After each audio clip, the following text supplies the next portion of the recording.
IB Nation, what's going on? Welcome to the Average Breakdown Podcast. I'm Ryan Roberts, Director of Recruiting here at the site, joined by my man, Sean Davis, Recruiting Analyst at IrishBreakdown.com, as well as the co-host of the Lucky Lefty Podcast. Make sure to go to the CFB Nation YouTube channel. Make sure to check out all the content on YouTube, as well as go to the CFB Nation on any of your podcast platforms. Give a listen to Lucky Lefty, leave 5-star reviews, all that good stuff as well. Sean, we got a busy show today, man. I know it's a little bit of an odd day in the sense that you guys had the practice availability, obviously, yesterday and on Wednesday. Mm-hmm. Tomorrow you have the pro day. Saturday you have the open practice. Thursday's a little bit of a weird day, though, right? Because we don't have any access to anything. So It's a little bit of a disjointed conversation, but I think we can really kind of center in on a few of the key elements that we're going to see over the next couple of days. So, one, pro day, the 2023 NFL draft prospects for the Notre Dame Fighting Irish. A lot of people question the validity and how much pro days matter. Well, I'm here to tell you they do. they matter quite a bit. So we're going to preview some of the pro day participants for Notre Dame tomorrow on Friday, which, Sean, you will be there for the pro day, or will you not? I will. Yeah, I will be there for the pro day and the practice on Saturday. Awesome. So Sean and Brian will both be there live. I know Sean Stiers was at the practice yesterday as well, so he might be, kind of meandering around down there as well. So we'll have full coverage on it. But obviously, Sean, we want to talk about some of the some of the pro day participants, what they have on the line, what they need to show, what they could showcase to NFL evaluators to really get themselves in a good position. Because we're only about 5 weeks now from the 2023 NFL draft officially kicking off, which is pretty wild to think about. And then, of course, one thing that we don't talk enough about each and every year on the first week of spring practice beginning is that this is a massive recruiting few days for Notre Dame as well. So there's 2024 recruits that are going to be on campus. There's 2025. There was a young man, Bodie Cahoon, out of the state of Virginia, linebacker, who was on campus yesterday for the first day of spring practice. So we're going to update you all on some of the key recruits that are going to be on campus in the next couple of days, as well as give you an update on Bodie Cahoon. And, of course, at the end, we'll hit a mailbag. So MDs in the chat, throw the mailbag questions in there, and we will hit as many as we possibly can for you all today. But Sean, pro day, man. I know we both had the chance to be there last year. I don't have the chance to be here with you guys this year, unfortunately.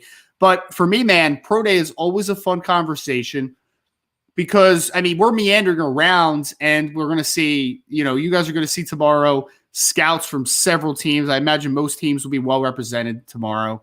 You're going to see some general managers. You're going to see the whole gamut, man.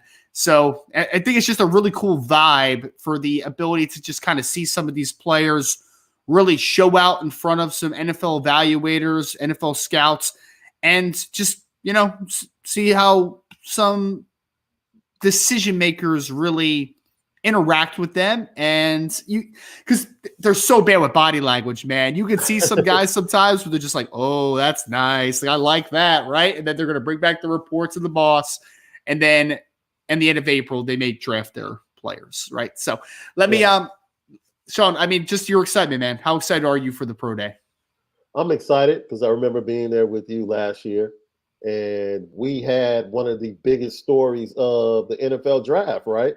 Coming out of the combine, it was what is Kyle Hamilton going to run in his 40? Yeah, that's pretty much what everybody was there to see. And I remember his first run, and you look at me and make this face, and I'm like, oh boy. Ultimately, this is the beauty of it, right? The NFL draft, in my opinion, is fair and unfair. For guys like Kyle Hamilton, who have put forth, Michael Mayer might be in that same boat, that put forth nothing but production on tape, right? And good film, yeah. And good film, and then you get to the point where people want to break down and critique their athleticism at 40 times and all of that, and start to question the film and tape, and they end up going to good situations. That's the fair part. Players like that fall. And even though you feel like they should have been drafted in the top 10, they end up falling to teams, playoff teams, good situations, Yep. teams with good history at certain positions. The Ravens have a very good history with their secondary and their secondary players. So it was a perfect fit for Kyle Hamilton. And you might see the same thing with Michael Mayer if people start to believe the hype of Kincaid and some other guys. He might fall to a Dallas Cowboys, right? Yep. Who they've added the wide receivers. Now they need to bring in that tight end.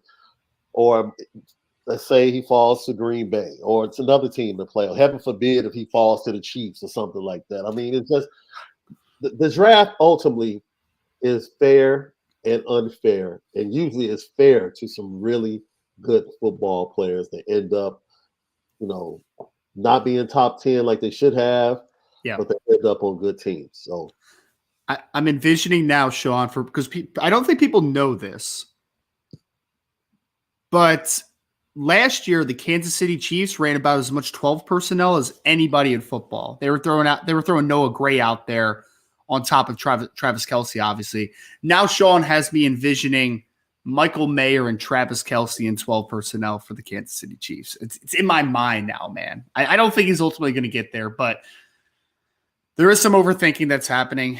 He's absolutely correct on that. I mean, we saw what happened with Kyle Hamilton. Kyle Hamilton was a top 5 player in last year's class to me. And again, he's a safety. I wasn't going to predict him to go top 5 in the class, but he should have went in the top 10. He should have. He ends up going number 14 to the Baltimore Ravens, as you said, Sean. And I mean, I'm not a Pro Football Focus guy, right? But he ended up being the highest ranked safety in Pro Football Focus history, man. History. Yeah. As a rookie. So, I mean, all that to say is Kyle Hamilton was overthought.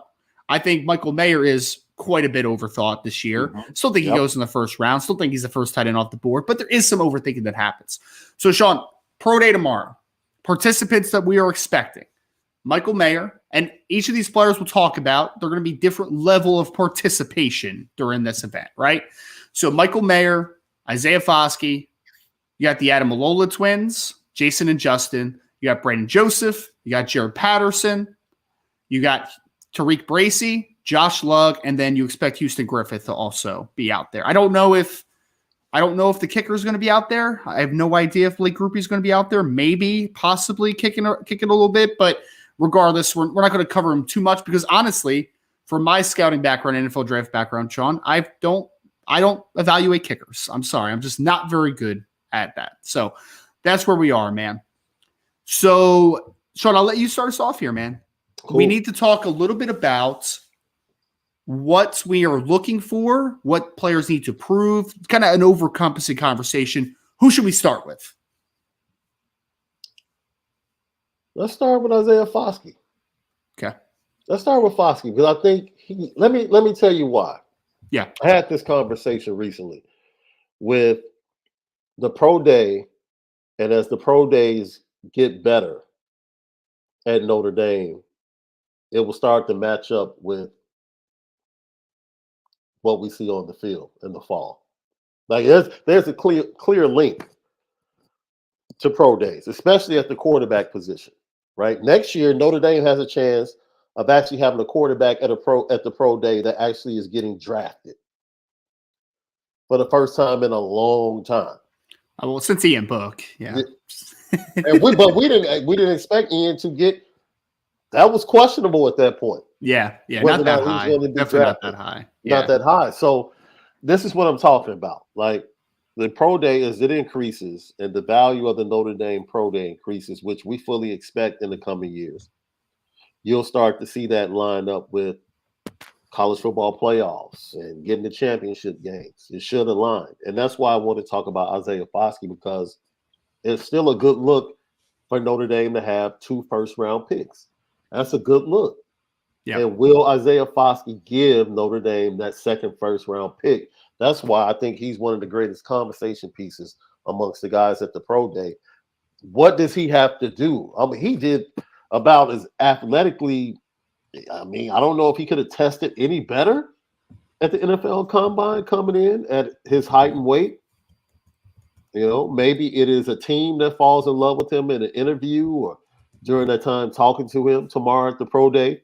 But I think what he does up close and personal tomorrow is going to give teams another opportunity um, preferences and types are something that you always talk about. Yeah. Right. So he is a Pittsburgh Steelers type. He is I'm trying to think types. He might be a 49ers type. Yeah. I could see Right? him fitting into the New Orleans Saints as well. Kind of New that Orleans how they Saints, use yes. Marcus Davenport. I could see Yes. them use him very similar because Davenport, Absolutely. although Davenport's like 6'6" and some change when he was with the Saints, he was more of a stand-up rusher, which is kind of more what Isaiah is comfortable at. Yeah. But Sean, I mean, I think you hit on a key note here is that some players are going to have different levels of participation. You're not going to see Isaiah Foskey do any retests in anything. I would be absolutely shocked if he retested because to your point, at 6'5" and an eighth, 264 pounds, 34-inch arms. He had a 4.58 in the 40-yard dash, which is excellent. A 1.66 10-yard split for him is excellent. Yes. 34-inch vert, which is very good for him. 10.5 broad, which is excellent for him. 7.28 3-cone, which was a good time, man, for a guy his size and style. I expected him to be a little tight. And he ran a nice 3-cone. 4.41 shuttle is a rock solid time. And he did 22 reps on the bench with 34-inch arms. It's a pretty good number, man. Good number. Yeah, so Isaiah Foskey did everything you need to. He's not going to retest. I really doubt he will. But the key parts here, Sean, and you hit on one part of it, is that he's going to have the ability to talk to NFL scouts and evaluators, right? He's going to have the ability to talk to those decision makers on hand. So presenting himself the right way in person, it's going to be a big time, just like it was at the Combine, just like it will be on the top 30 visits that happen. You want to hear his story a little bit. You want to see how things fit, like all that type of stuff, right? And then I'm sure that he's going to participate in the field drills, the on-field stuff. So when they get to the defensive line drills, when they get to, I'm sure some teams will even ask him to drop into coverage a little bit. So they might ask him to go through some coverage drills. For Isaiah, I think it's about showing comforts in doing those things, right? Like you don't have to look like the most stellar pass coverage player of all time. You just need to look like you're not a deterrence, right? Like you need to look like you're solid enough to maybe have to do it occasionally. So he aces the on-field stuff from the position drills, and you present yourself the right way. I'll be very honest, Sean. I still don't think Isaiah Foskey is going to get drafted in the first round, but it's a more realistic conversation than it was early on in the draft process after the way he tested. Because you know he's going to interview well. He tested well. He's got the size. He's got all the upside. I just think that there's still going to be some second thoughts about like just how far along he is as a player. So I think, does he have a lot to prove? Not a ton, in my opinion. I just think that it's more about just kind of capping things off. Put that exclamation point next to your draft process. This time last year, Sean, I remember talking about like Kyle Hamilton, for instance, and Kyron Williams and being like, man, they just didn't have great draft processes, right? For the most part. It just wasn't great. Isaiah Foskey's had a great draft process. He did about as well as he could have in Indianapolis. Senior Bowl was very mixed reviews, but you still saw the upside. Combine was very good. I think it's more than anything, it's about putting the exclamation point this tomorrow during the pro day. And we already mentioned the Chiefs, but I could see after getting Karlaftis and losing Frank Clark and continuing to go young on the defensive line, I could see the Chiefs taking a chance on Isaiah Foskey if they want to go defense. Yep. Which is going to be very interesting. His ability to drop into coverage, I think he did it enough to whereas I think he has the capabilities, and it's just a matter of getting used to having to do it a little bit more. But I think he's a first-round talent. Oh, he's definitely a first-round talent. I think if he had shown up, if Isaiah Foskey had 2 sacks against Ohio State, he goes in the first round for sure. It's possible. It's very That's possible. just my opinion. I'll even go this far, Sean. I don't even think it's about Ohio State. If he would have went to the Senior Bowl and had a consistent week, I think he'd be in the first round right now. It was just it was up and down. You know, you didn't see the growth from the end of the season to where he is now as much as you want to as an NFL evaluator. That's kind of where you are, That's right? Fair.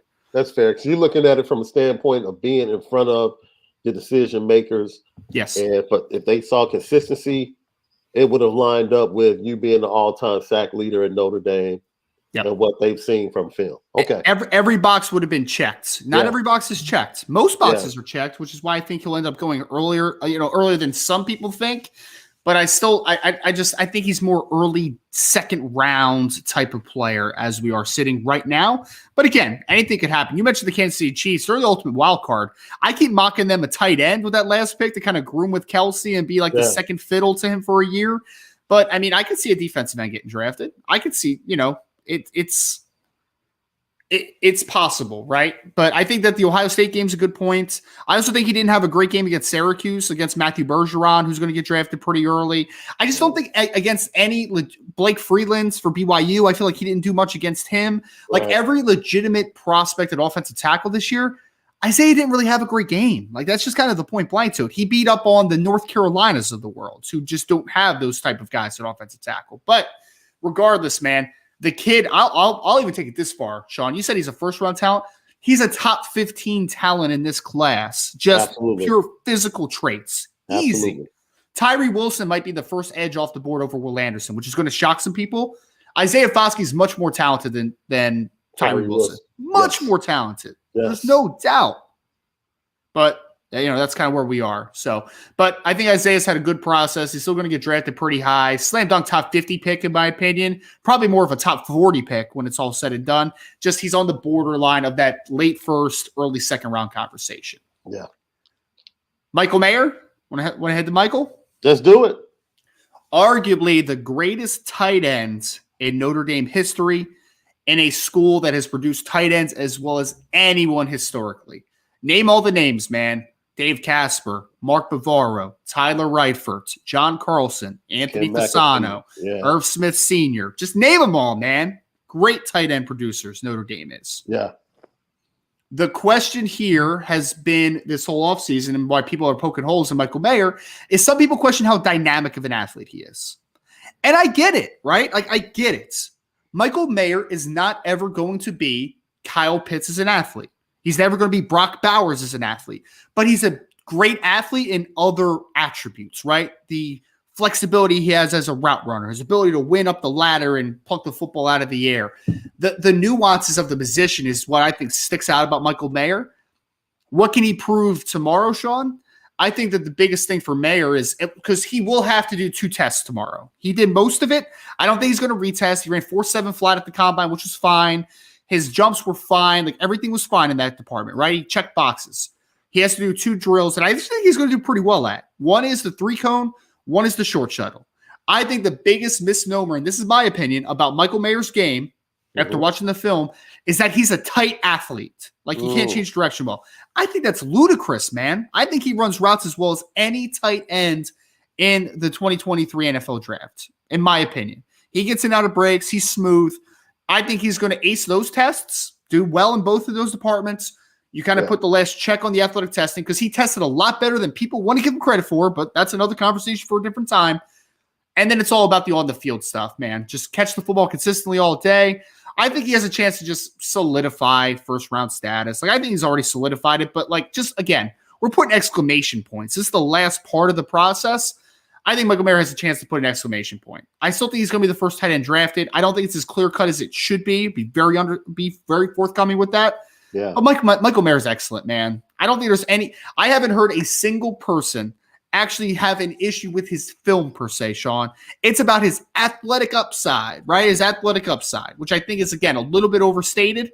Michael Mayer is a different type of tight end than what Kyle Pitts is, a different type of tight end than a Darren Waller, like those super freaky dudes. But you still need the Jason Witten types, man. You still need those guys. Like, they're really good football players. Yeah. And that's what I think Michael Mayer is. That's why I think he has a chance to solidify tomorrow. They're all types of tight ends. Like, we see it in recruiting classes. There's like 3 or 4 different types of tight ends each and every year. And you have to decipher which type of guy or talent you want to ultimately choose out of the 4 or 5 guys that you like. That's the same thing when you're going through this process. Kincaid is a totally different tight end than Michael Mayer, right? So it's almost like comparing apples to oranges. Now, if it comes to what you want or what you're looking for in the system or how you're trying to get certain production out of your offense, and that's what you prefer, a type, then you go ahead and make the wrong move.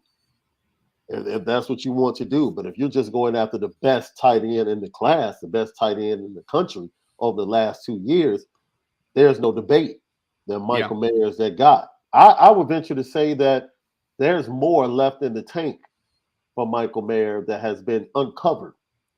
If you ask me, because of the quarterbacks that he's played with. I don't think he's played with quarterbacks that have really allowed him to explore the full route tree at Notre Dame as a tight end. If he gets into the right position or the right situation with the right quarterback, I think you see Michael Mayer explode upon the NFL.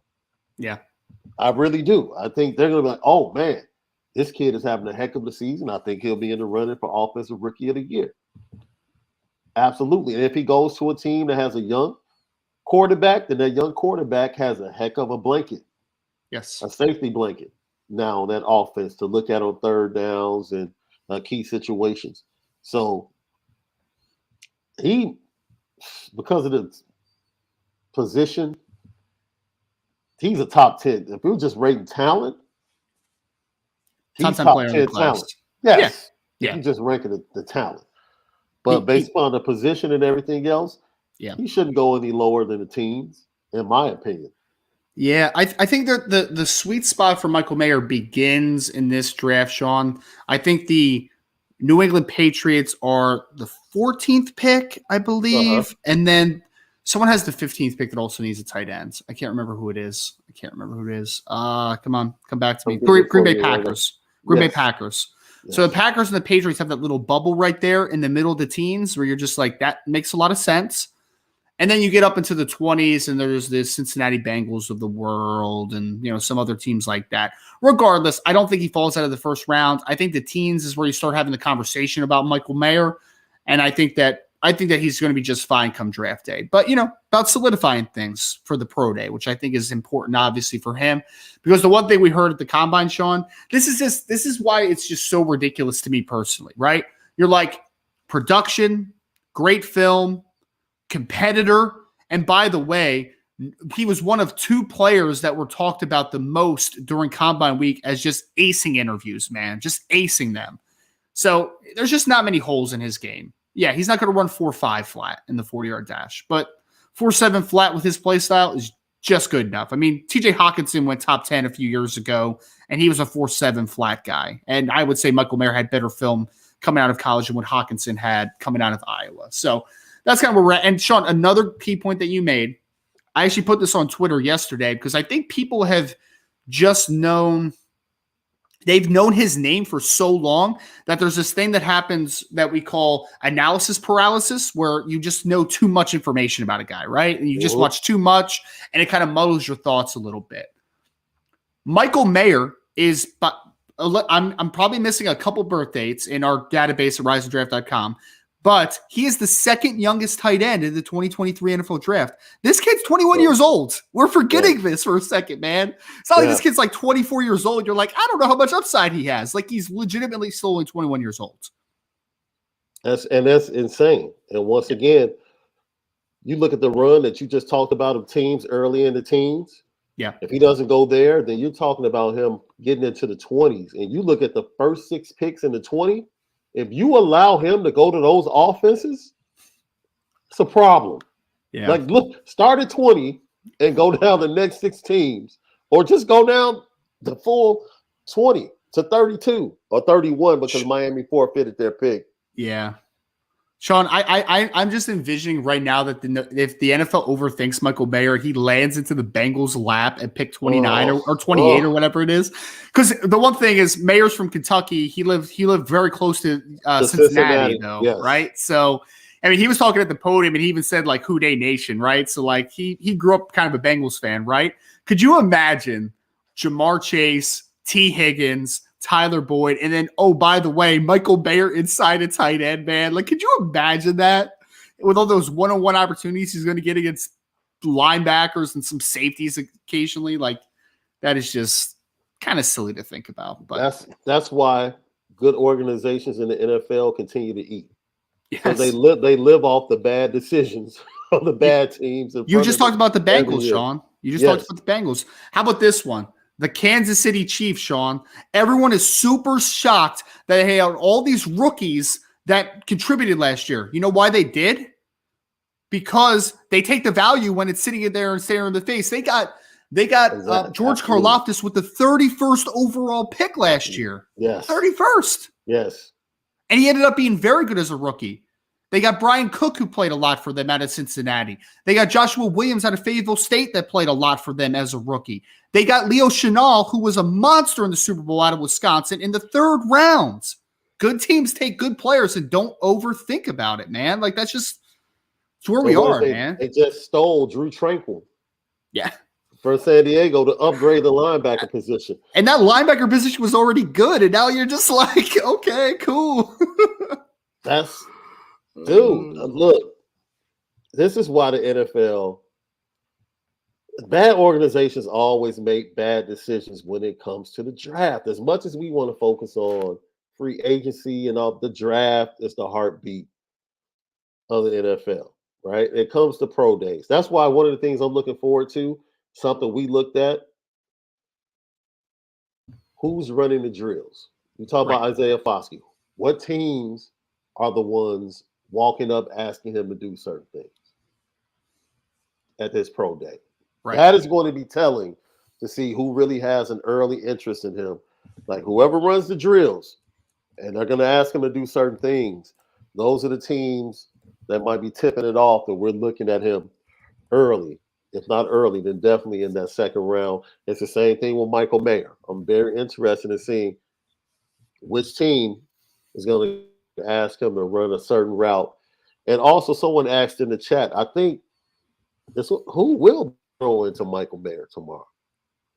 I'm not exactly sure. I did star that to try to hit on it, but it's usually a past quarterback that does not have a job currently or a guy on the roster. So is Sam Hartman able to throw? I mean, you have to give up a spring practice, I think, for that. I don't know if they would allow that to happen, but is Jack playing in the XFL right now? He's playing in the XFL, but I think that he would be able to throw if his team allowed him to. Yeah. So maybe Jack Cohn comes back. I'm not sure. If not, you got the man Gino Guidugli at a quarterback coach now that can sling the ball a little bit. He was slinging it yesterday during practice. It was good to see Kyle Hamilton. There were a lot of old ex Notre Dame players at the practice yesterday supporting, and it was really good to see. So I expect the current players will. Man, that's the cool thing because we're on the lower level, and the upper tier is going to be once they're done with their classes. You'll see the current Notre Dame players start to come in and watch and cheer their guys on. It's a cool atmosphere. Oh, I remember last year, Sean, in the Raptors, there were the safety group that was talking to Chris O'Leary like during the pro day. Remember, that is the cool part, man. That is the cool part. I actually I was talking ball with Tariq Bracy this morning a little bit because he's preparing. He's back in South Bend now, getting ready for tomorrow. We'll talk about him in a second, but I want to work through the other 2 guys that were at the combine, Sean. So Brandon Joseph is one, Northwestern transfer, spent 1 year at Notre Dame, and Jared Patterson's the other. Do you have a preference on where we go here? Who do you want to talk about next? Let's stay on a positive path. Let's go Jared Patterson. Okay. Jared Patterson, who ended up being a 4-year starter at the University of Notre Dame, 3 years inside at center, and then 1 year as the starting right guard for the team. He went to the Senior Bowl, Sean. This process kind of leading up to here, I thought that Jared had a up and down Senior Bowl. There was some good. I thought when they left him at center, he looked pretty good during the Senior Bowl. But then when they moved him to guard, I just don't think he's a guard, man. Like, I just really don't. It's nice that you show the ability to maybe spot it at sometimes. Like, injury, Jared, you got to go in for a couple snaps. Like, cool, man, that's fine. But he is a center, in my opinion. I think that he looked a lot more comfortable at the Senior Bowl. Combine, it was an up and down performance. I said, like, it was solid but unspectacular was kind of how I coined it. He had a 29.5-inch verts, and he weighed in at the Senior Bowl at 6'5", 306 pounds, 31 3/8-inch arms, which is why he's an interior offensive lineman. He has shorter arms, smaller wingspan, but he had 8'10" broad jump, which is good for his size. 29.5-inch vert, which is good for an offensive lineman. 22 reps on the bench is rock solid. The other drills were a little bit they weren't great. Like the 40 time was fine. He ran 5.33. It's not a great time, but the 10-yard split was pretty good. 1.82 is a solid number. But then he had the short agility stuff, Sean. So he did the 5.10.5, which is the short shuttle, and then the L drill or the 3 cone, however you want to kind of phrase that one. I've heard it called a bunch of different things in my time. So those numbers were both not great, right? Like they were both below average numbers for Jared. Yeah. So I would say it's been a very uneven process for Jared Patterson so far.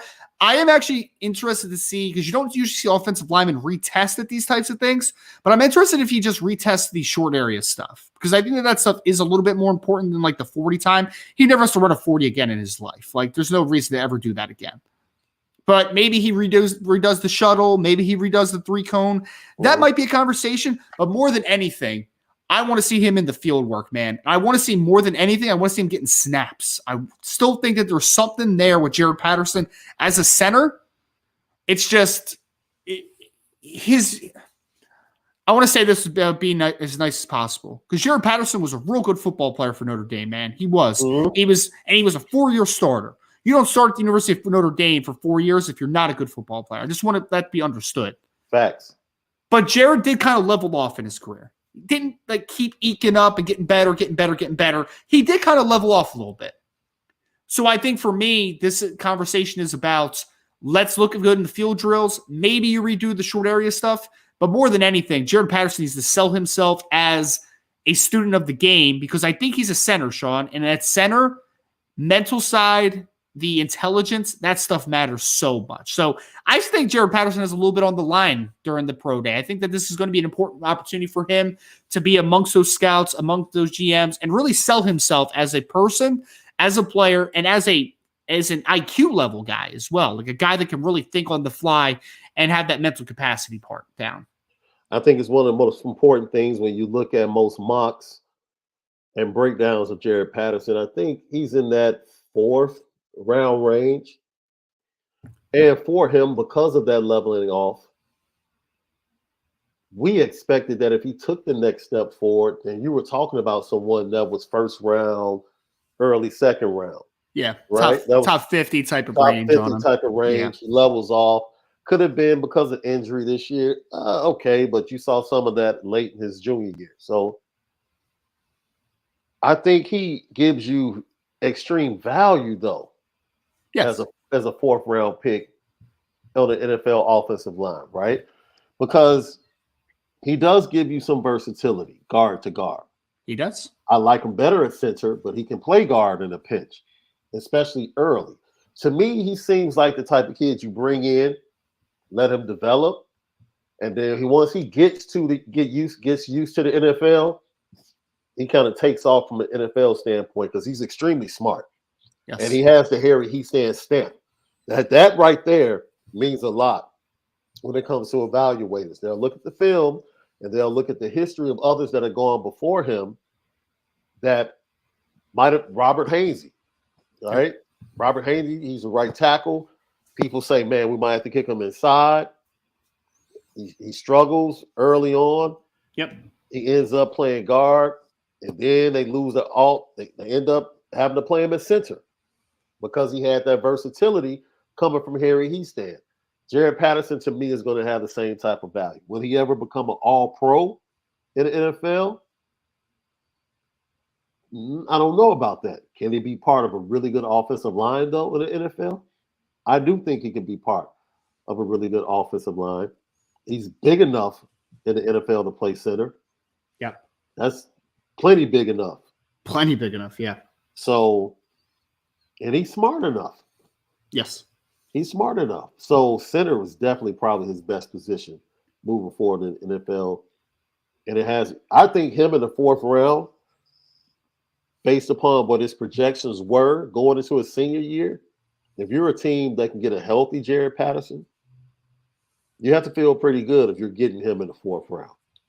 Well, and that's the key for him, is that, Sean, I think the struggle that I have a little bit with Jared at times is, does he not look quite as explosive as he did when he was younger because of the durability stuff? Or is it just the short term, like coming back from the injury conversation? Because right. The end of this, we know that he battled injury obviously early in the year. Did he look a little sluggish, or maybe not quite as much of a giddy up in his step because he was coming back from an injury, or is that more of a long-term effect from just so many durability concerns during his career? So that's the question I have. That's what you need to see, obviously.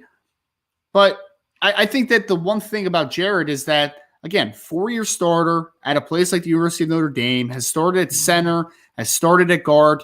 There's not a good offensive lineman in the NFL to ignore that. There's not, right? So I think he ends up being a 4th to 5th rounder. I don't think he's going to go as high as I once thought he could, especially after, dude, when he was a redshirt sophomore, I thought that dude was going to be a legit first-round pick. I did. But he leveled off, and he just didn't really get a lot better because when you're in college, it's about, exponential progression, right? But he kind of just hit a little bit of a flat line. And the flat line I don't think was all his fault. Yeah. I don't think that the coaching on the offensive line during parts of his career was the best, and I think that he dealt with some injuries, right? So that's where we are with the Jared Patterson, though, and I think that more than anything, Sean, I want to see him look good in the drills, but I really want him to sell his football intelligence in front of those people, because he needs to be a leader, man. He needs to have that leadership quality to him. So I still think he's going to go. I still think he's going to get drafted. It's just going to more be in the early to mid day 3 range than at one time we thought maybe first rounder, but at least a day 2 pick, like 2nd to 3rd round pick at least. So that's kind of where we are with Jared. Let's move over to let's move over to Brandon Joseph, Sean. Yeah. I want to be nice here. I want to be nice. Brandon Joseph was a guy that I thought in 2020, in his redshirt freshman year, looked like a potential superstar, Sean. He was an All-American. He was phenomenal that year. Then he had a kind of an up and down sophomore year, but I mean, he still had like 80 tackles and like 3 interceptions, and like he was still good, all Big Ten performer still. This year, we know the deal. We don't have to revisit it too much. He was banged up a lot, inconsistent other times. Like, it just kind of seemed like he maybe tapped out a little bit later in the season. Like, there's a lot of that stuff. Combine, when I was there, Sean, we had maybe availability for him at first. I think this kid is very smart. Like, really, really good eye for the game. I really do. But then he goes on the field, and he did not have a good showing, man. I mean, I'm looking at some of these numbers. 6 foot, 202 pounds at the combine. Only 30 and 7/8 inch arms. So he's got a short wingspan, man. Short arms. 4.62 in the 40, which I was expecting 4.58, I think is what I put down. So like 4.62 is not a big deal to me. 30.5 inch vert. I thought it was going to be a lot better than that. I thought it was going to be a more explosive athlete. 9.10 broad jump. For context, that's 7 inches shorter than Isaiah Foskey, who is 60 pounds heavier. Yes. Which isn't great. 7.08 3-cone, just an average number. 4.23 20-yard shuttle, average number. 17 reps on the bench was a decent number, I guess. Like, that's the positive of the workout, I think, is that he had a nice bench press. He had a nice bench press number. Sean, another kid that I thought had the chance after his redshirt freshman year to be a superstar and to get drafted high. I entered this pro day. I'm not sure that he gets drafted. It's where I am with it right now. I thought early in the season, at worst, he's probably going to be a fourth-ish round pick to begin the season with the inconsistent year in 2021. But I saw no production in 2022. I saw a limited athletic profile. I saw a kid that, again, it's just my speculation. I think he kind of tapped out a little bit later in the season. What's the upside here, man? He hasn't been the same player in 2 years. Hasn't been the same player. I want to like him so bad because I listened to him talk. I asked him questions, and I think he knows the game inside and out. And I think he has a very good understanding. And he had 10 interceptions during his college career. So we can't act like he didn't have any production in college, right? He was very productive. But what have you done for me lately is the thing, right?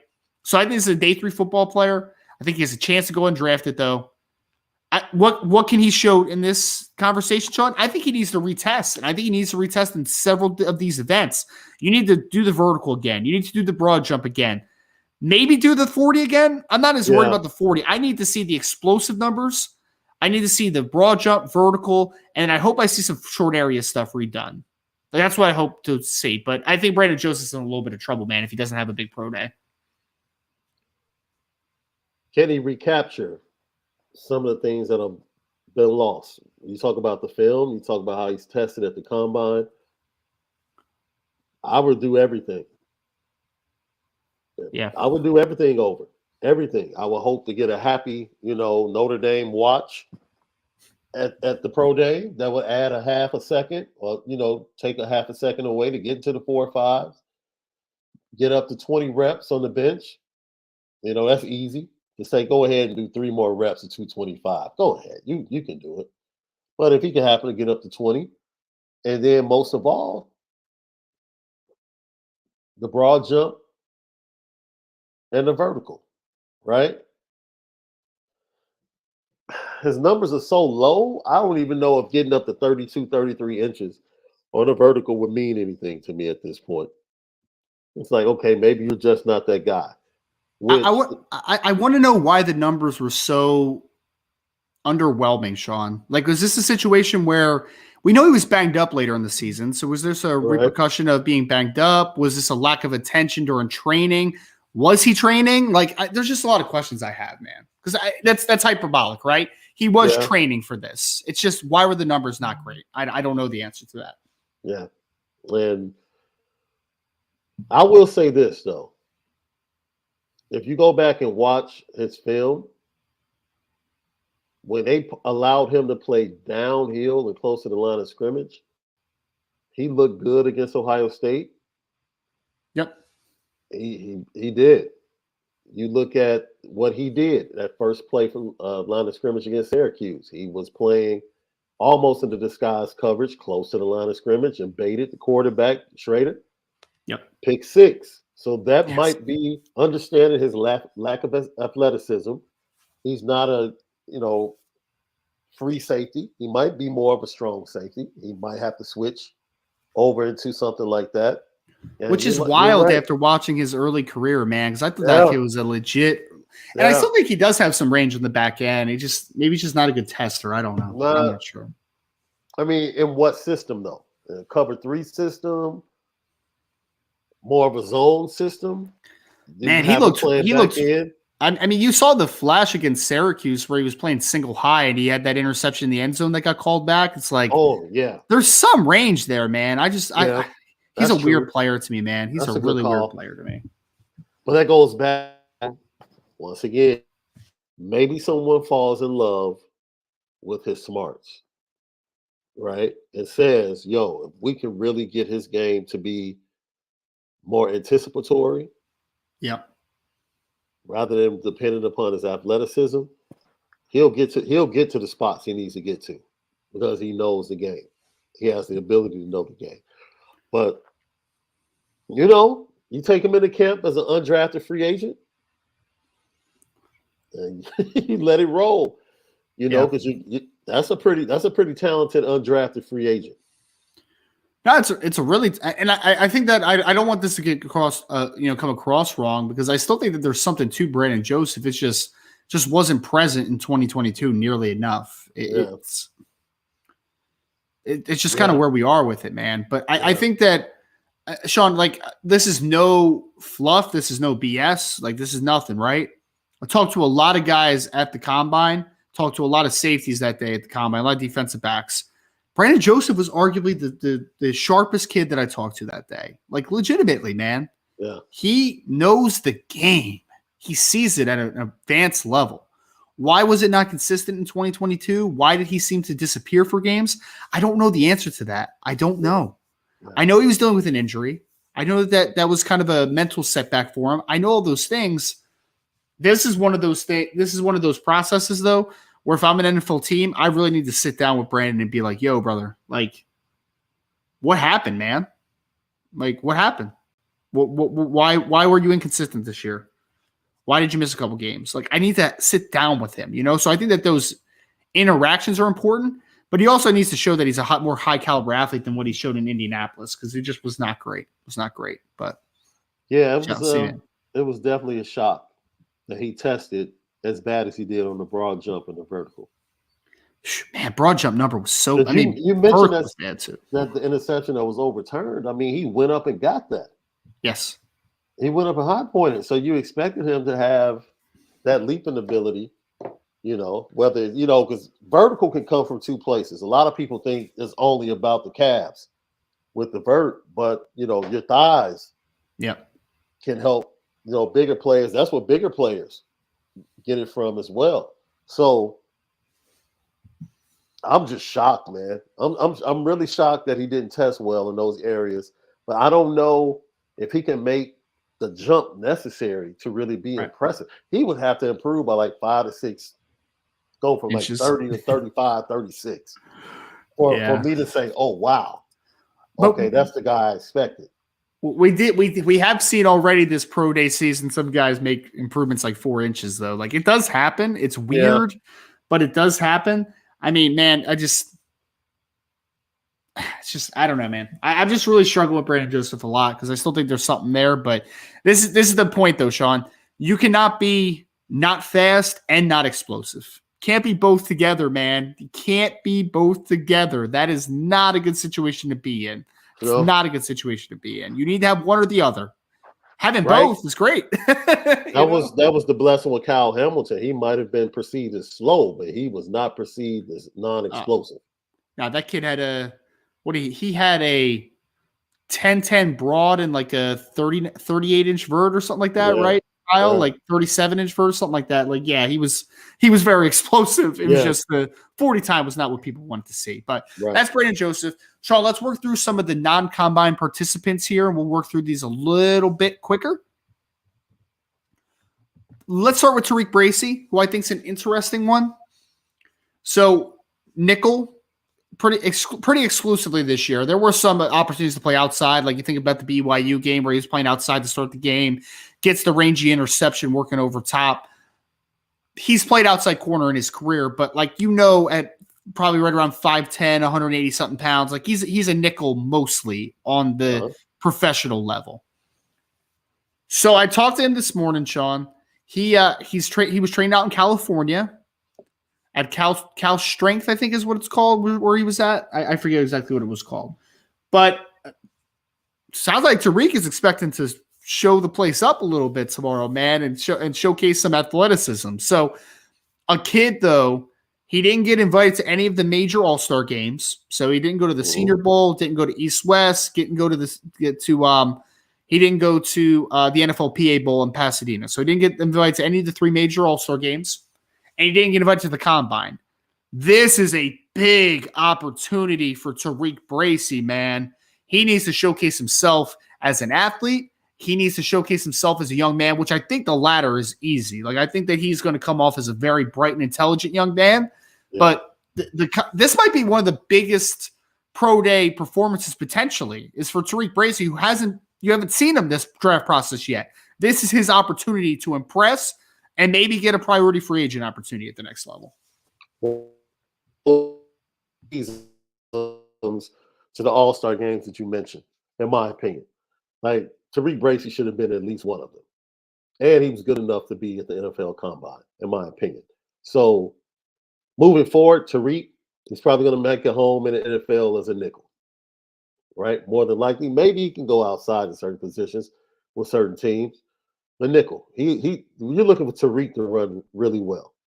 I don't know what he expects to run, but if he sniffs 4.4, 4.4, it's a great day.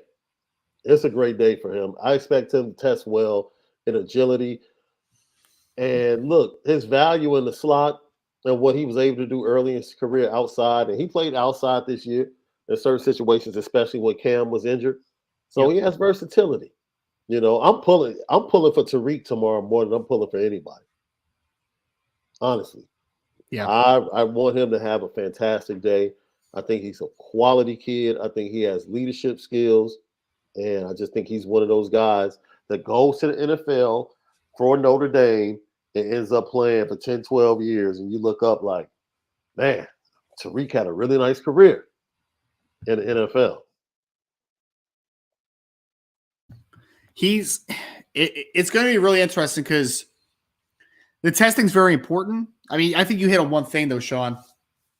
As a nickel, what translates to the next level so much is the short area stuff, right? So you need to see a good 3-cone. You need to see a good short shuttle. And I think the explosive stuff is pretty important as well. Like I want to see the broad jump being pretty good for his size, for the vertical. Like that short area stuff I think is really important because what's he doing? He's matching up with shorter, quicker slot receivers most of the time. He needs to show his ability to win in tight spaces and change direction adequately. Yeah. Or not adequately, plus. He needs to be plus in those areas. Yeah. So that's important. There are some durability stuff with Tariq that, like, you just need to quiet that stuff, obviously. But at the end of the day, this kid is probably a priority free agent. He's probably going to get picked up after the draft just because of some inconsistent film and some durability stuff in his career. And the fact that he is a nickel only at the next level for the most part. Right. But, Sean, I think that it's a big, big chance for him, man. It really is. If he tests well, you can go back and say, hey, man, like you might not have watched me the first time around, Mr. Scout, but go back and watch me against Jackson Smith and Jigba. Watch me a little bit against Joshua Downs. I talked to him about this morning. His gauntlet of slot receivers he saw this year was pretty dang good, man. Like you saw Jackson Smith and Jigba. You saw Zay Flowers. You saw Joshua Downs. Did Puka Nacua play for BYU? I can't remember if he played in that game. He came back that game. Wasn't that his first game back? He may have come back in that game. If not, the Cody Epps kid that's there is also a very good slot receiver. So he has saw the gauntlet of really good slot receivers in college football this year, and he did really well. Best film of his career by far. And he showed after a tough start, a tough middle section of his career, the last 2 years, man, he got back on track and he ended his career with his best season. So I don't think Tariq gets drafted, but I think showcasing his skills gets him an easy opportunity as a priority free agent. So I hope he capitalizes on it, man. I really hope he does. The nickel value, which is definitely a necessity in today's NFL. Like you said, 7th round to priority free agent. Definitely is the slot. And that's based upon how he tests. Like I said, most people say, man, if he gets 4.5, he runs a 4.51, 4.53, something like that. That's very good. That's for him. Yeah, it's more about the short area stuff for sure. He is a really solid tackler. That's especially at the slot. You think about guys like Mike Hilton that have made for the Bengals that have pretty much made a name for themselves at that nickel position. The kid that the Bears just drafted from Washington, he didn't really run well. Tyler Gordon. He didn't really run well, even though he played more defensive back. They put him at nickel exclusively and let him learn. He got scorched early, Ryan. I mean, he got scorched early in the season, and then the light went on around week 8 or 9, and it was like, okay, they have something with him and Brisker on his back end, and now they moving forward. They feel pretty good about that. I think Tariq going to the right situation, the physicality. He's also a really good blitzer off the slot. Has shown to be a good blitzer off the slot. He has some athletic ability that I think that will bode well for him moving forward. And he's going to have to probably play special teams. Yes. Come up through special teams and work his way up and get his opportunity and take advantage of it when he gets it. But that goes to his physical durability. Medicals are going to be important as well with Jared Patterson. So, I think that's a reason why he needs to test well too, Sean, is that, to your point, and it's 100% correct, he's going to have to make a name for himself early on as a special teamer, as a coverage unit guy. Yeah. So he doesn't have the length that you usually like on coverage units, usually like a little bit of a taller guy, but overcompensating traits is something you hear me talk about all the time. If he is an athletic kid, though, you can overcompensate for the lack of length in some departments because he will tackle. Yeah. And if he's a good athlete and he'll tackle, there's a place for you. Yep. So that is Tariq Bracy. Hopefully has a really nice day tomorrow during the combine, during the pro day. Sean, a couple other guys that we're expecting to see tomorrow. Joshua Lugg is one who's starting offensive guard, also started a tackle during his career at Notre Dame. We're expecting a little bit of Houston Griffith as well, obviously, at safety for Notre Dame. I feel like I'm forgetting one person. Who's the last person I am forgetting? Am I forgetting someone? Is Chris Smith I'm not sure if Chris Smith is testing. I'm sure he will, and I wouldn't be surprised if Blake Grupe's there kicking. You got the Oh, the Adam Malolas. I forgot the Adam Malolas. Let's backtrack. Okay, let's talk about Jason and Justin Adamalola. I don't know. We expect Bo Bauer should test as well, shouldn't he? Is he back healthy? I'm not sure. That's a good question. I'm not sure about that one. I mean, it's possible if Bo's healthy, then I'm sure he will. But I think let's backtrack to the Adamalolas, Sean. Okay. Jason Adamalola is one of the more fascinating evaluations, I think, of any of these players for Notre Dame in 2023 NFL drafts. Yeah. He did go to the NFLPA Bowl. He got invited down over to Pasadena. He had a really good week. Good week at Pasadena. I thought he was one of the better interior defensive linemen there all week. And then he went to the game. He had a sack and a tackle for loss and back-to-back plays in that game. So I'm looking at him, man, and I'm like, Jason has everything you need to be successful. He's 285-ish pounds plus. We'll see what he weighs in tomorrow, obviously.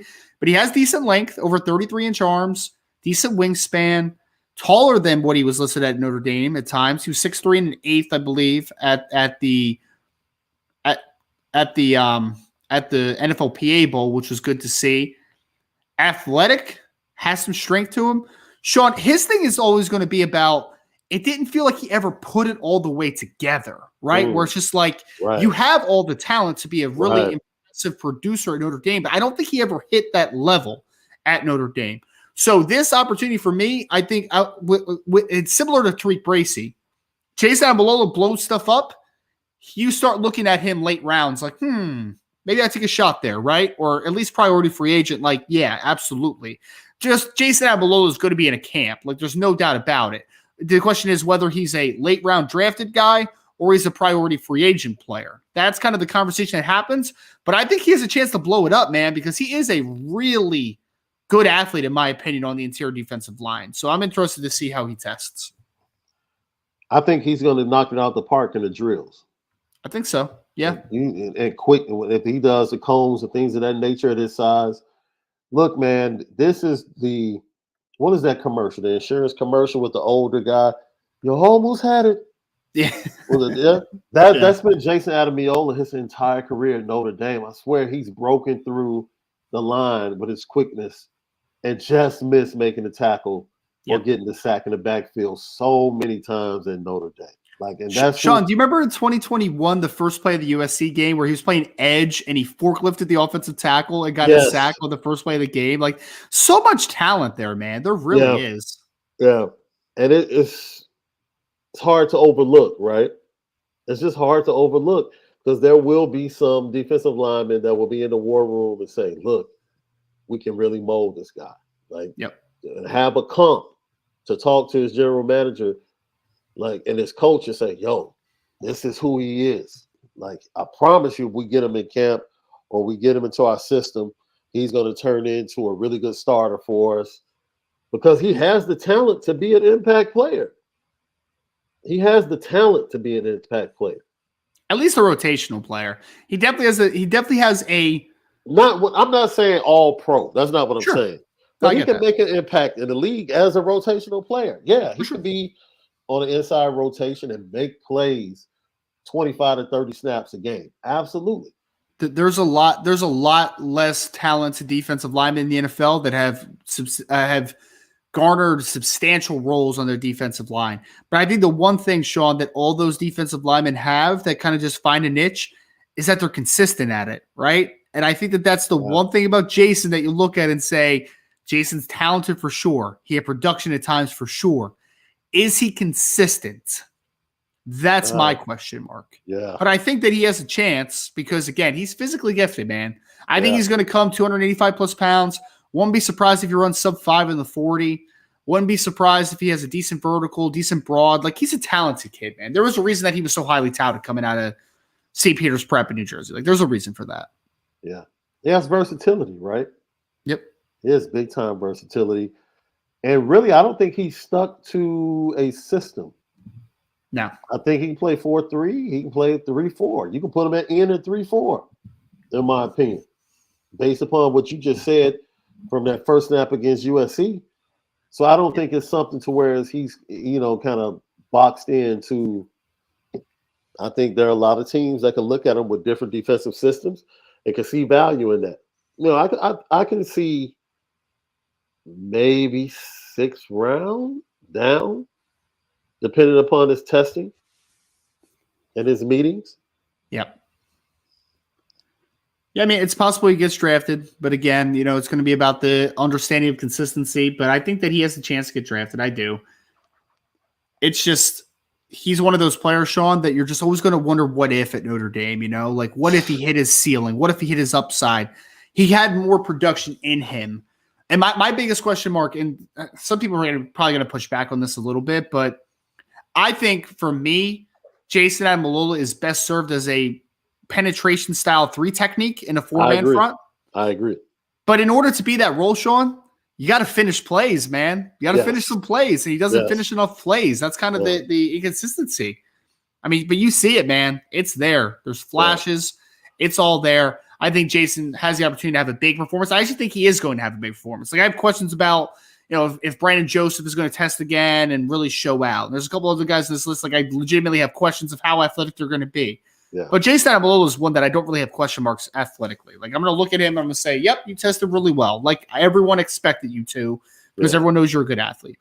Yeah. Justin Ademilola is a little bit of a different cat, Sean. Obviously, he went into the pros. He did have one more year of eligibility if he wanted to choose it, whether that was at Notre Dame or at a different school as a grad transfer. I'm interested to see how he tests, Sean. I don't have high expectations, to be honest. I think that he is just a little bit of an undersized defensive end who's a really good technician, but not a great athlete. That's just kind of my opinion of Justin Ademilola. I think he got a lot out of his talent level at Notre Dame, though. I mean, what did he have? Like 4.5, 5 sacks in 2021? Like he had some production.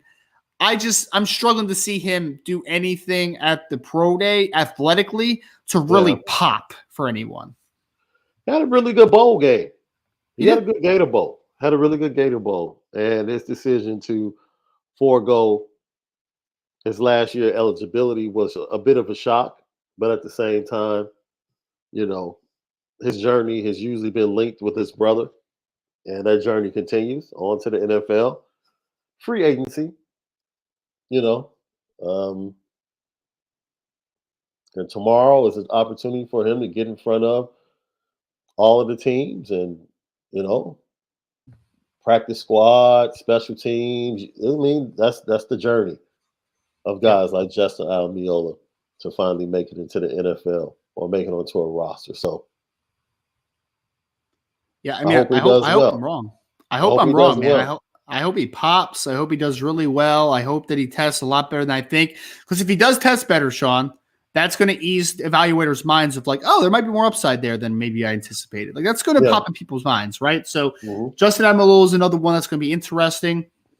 Josh Lugg, Sean, he's another one that I want to see him in the position drills. I don't expect Josh Lugg to test outstanding in any of the combine test stuff, but I expect him to do I hope that he does a really good job in the field drills, shows comfort moving in space a little bit, moving laterally, pass pro drills, on the move. Like, I just want him to have a really solid day because I think that he'll be in a camp for sure. It's just about, can Josh Lugg stick on a team, or is he a little bit limited in that regard? Yeah. Oh, man, I worry about his feet. So you talk about the drills. I really worry about his feet. Same. And whether or not the drills will expose his feet. So, I'm wishing for the best for Josh Lugg. He has NFL size. And if he can just make it onto a practice squad roster, add depth, whatever. Most of the time, Notre Dame guys, if they can just get in. The Sam Mustipher was in a similar situation. And then he got into the Bears camp, and they were just marveling at how smart. Like, oh man, this dude is really smart. Smart. And he had that Harry Hiestand stamp of approval. Yeah. Absolutely. And so Josh Lugg, I'm hoping that he gets the same opportunity because you get him into camp, he's probably going to be one of the smartest guys on your offensive line and impress, and then have an opportunity to add to the depth in the rotation. Yeah.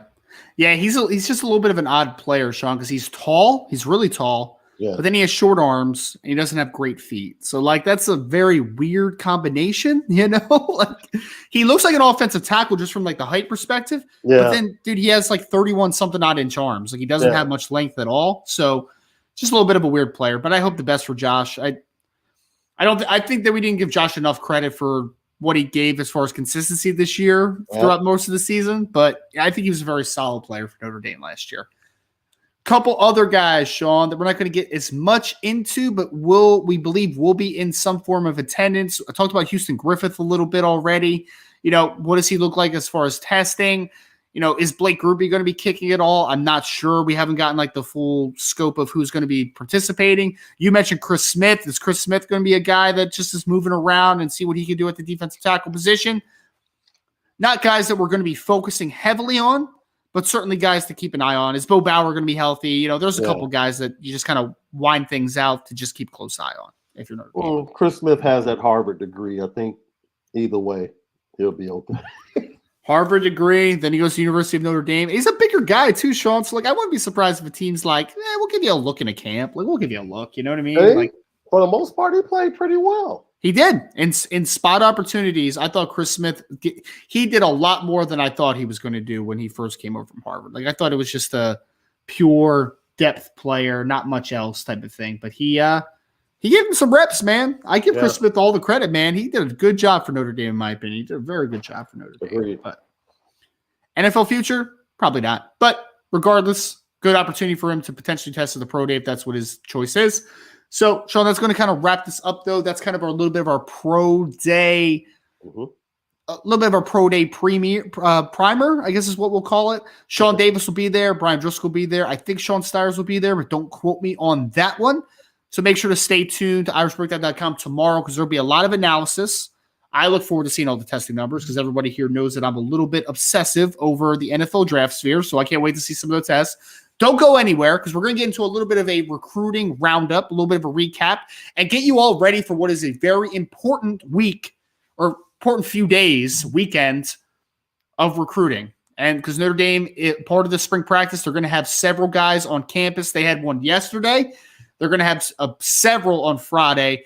And then on Saturday, they're also going to have a litter of very talented recruits in both in the 2024 and 2024 recruiting class. That's next. Before we get over there, just like button, subscribe to the podcast, share this podcast would be also really much appreciated. 5-star reviews on your favorite podcast platform. Tell a friend about Irish Breakdown Podcast. All right, Sean, let's get into a little bit of a recruiting roundup and primer for the rest of the weekend. So like I said, this is a very important few days of recruiting for Notre Dame. Yep. They get to bring in a lot of players to check out spring practice. They get to bring a lot of players in to look at the athletic facilities, talk to the coaches, talk to the players. And we had one yesterday, Sean. Bodie Cahoon, who is a linebacker out of Patrick Henry High School in Roanoke, Virginia, was on campus, Sean. Fascinating backstory, man. He's been committed to Ohio State for lacrosse for almost a year. And now there are opportunities for him to potentially play both or football or just football on the college level. Mm-hmm. Teams like Virginia Tech, Virginia, Tennessee, Notre Dame, there's a bunch that are now going after Bodie Cahoon, who I was told measured in yesterday, Sean, at a shade over 6'2" and 219 pounds. So listed at 6'3", 220. Some of those are really, kind of falsified information, but he checked in, pretty close to where his listing was at the linebacker position. Yeah. So the cool thing about this visit yesterday, Sean, was he wasn't just talking to the Notre Dame football staff yesterday. He was also talking to the lacrosse staff there because there's potential. Because for people that don't know, Notre Dame has a pretty good lacrosse team, apparently, Sean. I don't pay attention to lacrosse a lot, but apparently they have a pretty good men's team, right? I think they're number one in the nation right now. Right, exactly. It's really good, man. So there might be some potential because Bodie Cahoon is a player that Notre Dame likes in the 2024 class. There is some potential that Bodie might be a guy that could come to Notre Dame and play both sports. At least that's potentially on the table for him. So yesterday, got to campus, met with both staffs. And the great thing about these situations is that these staffs work together, Sean. They work together. Good. What would it look like? What would a potential schedule look like? How do we balance both? Great conversation. Leaving the visit, Sean, this is kind of what I was told. And this was directly from Bodie Cahoon, by the way. I have a piece on it at irishbreakdown.com, so you should go check it out. Bodie said basically, for him and his parents, they got every box checked that they needed checked on this visit, Sean. Every single one checked. The want to in this timeline for Bodie is that he wants to make a decision before June. It's kind of what he wants to make a decision. So only a couple months left until decision's made. Notre Dame, I think, is up there with anybody in this conversation, man. I know he has plans to still go check out Tennessee. He has plans to check out a couple other schools that are a little bit closer nearby to where he lives in Virginia. But I think Notre Dame is seriously in the race because I think they knocked this one out of the park, man. And they answered all the questions that the Cahoons had. And, I think they'd leave in a pretty good spot with Bodie Cahoon if that's a player that they choose that they want to close on and that they want in the 2024 class. Yeah, he was one of the recruits I actually laid my eyes on.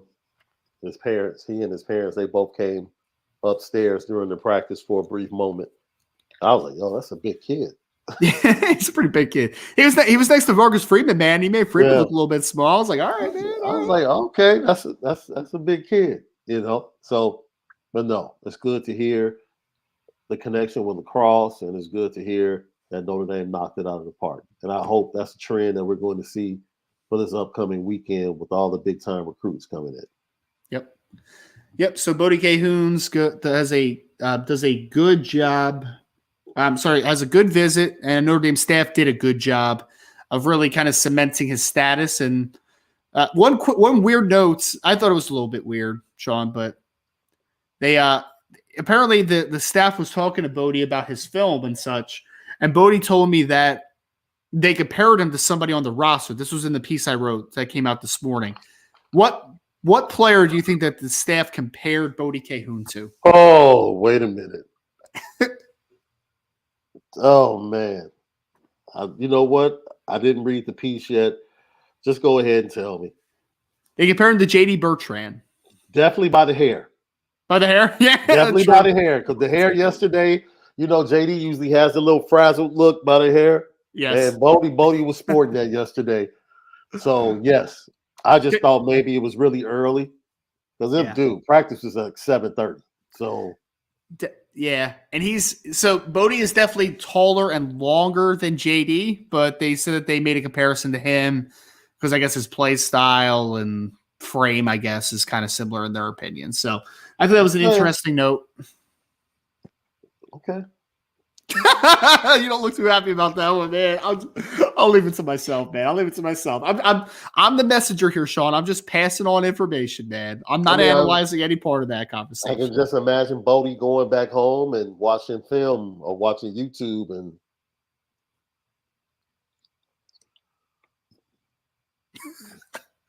I don't know. Oh man. All right. Hopefully he watches the second half of last year. Yes, where JD played a lot better. If he watches the second half of last year, it's a pretty good comp. Yes, agree. I expect JD to have 100 tackles this year. Easy. I mean, he's already done it in his career, so sure. Easy. Yeah. I'm like, man, this year, this football should be easy for him at this point. Yep. That position. It's funny, man. Cahoon is Bertrand, JD Bertrand is going to end up with almost 300 career tackles, most likely in his Notre Dame career. Sean, Notre Dame fans are just never going to give him any credit, man. I think I'm not going to go to bat on this one right now, Sean, but I think we're going to look back and be like, JD was a lot better than we gave him credit for. I'm not calling him a star or anything. He's just a solid inside backer, in my opinion. But there's some fans that I think he stinks. And I'm just like, he doesn't stink, man. He might be limited in some areas. No. I think what we saw is JD and Jack Kaiser exceeds expectations early on. Yeah, agree. And then once expectations rose, then it became a problem for the fan base. Right? Agree.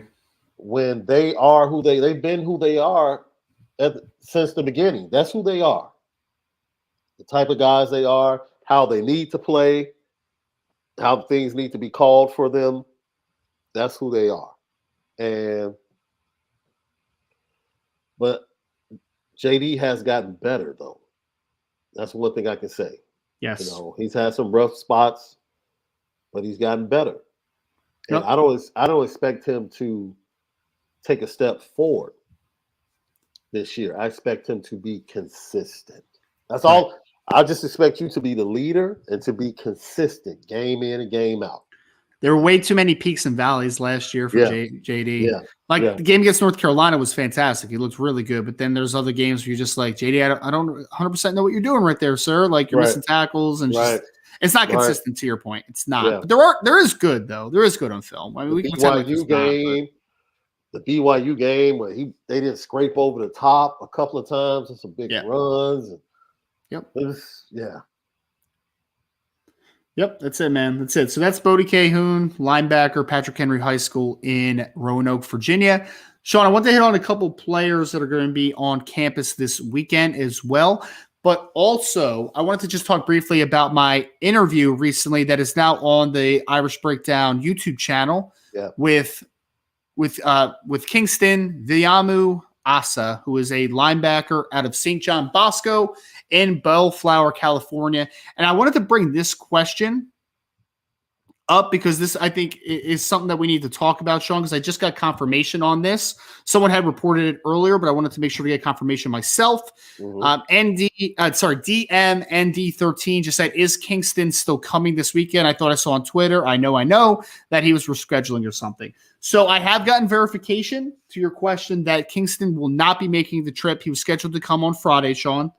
He is not making that trip anymore, but he is rescheduling, and I will have as soon as I have an up-to-date date that he is going to be coming, then I will update that on the message board at boards.irishbreakdown.com. So unfortunately, Kingston is not coming to Notre Dame this Friday, but still a key target for Notre Dame, Sean, and he was nice enough to join me for a podcast the other day.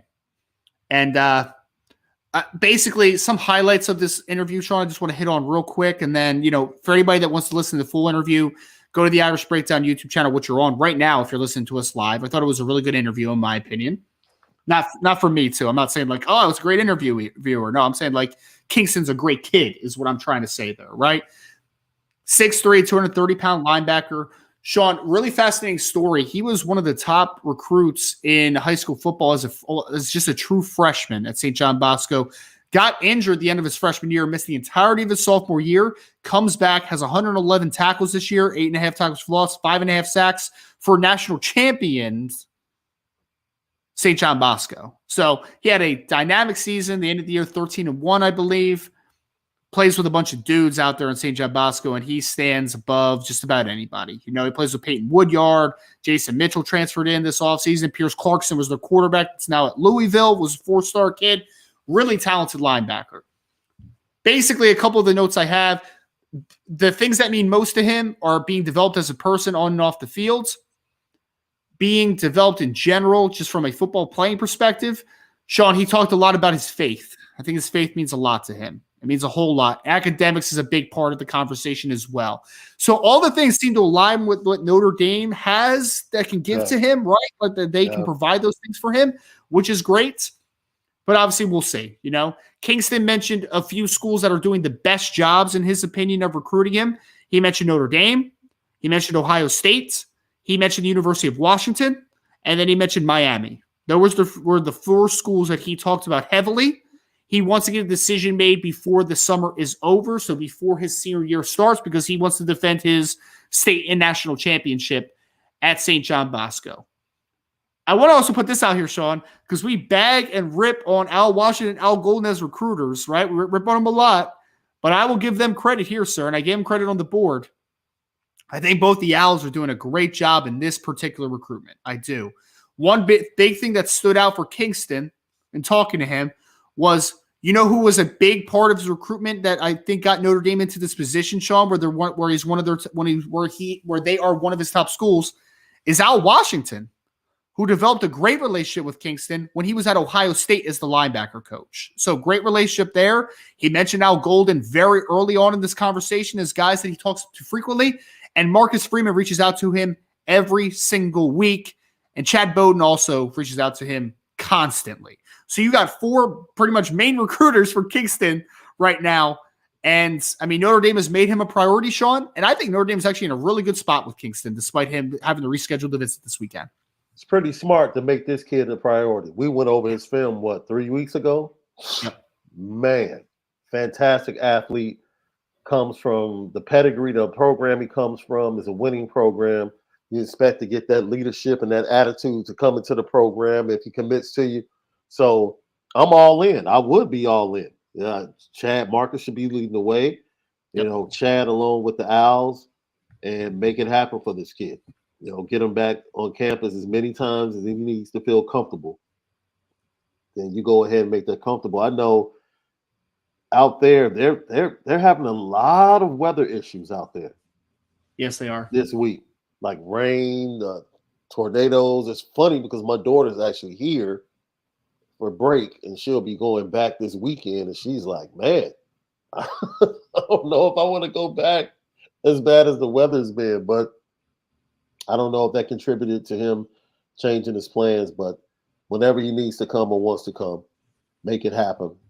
Get him on campus 2 to 3 times.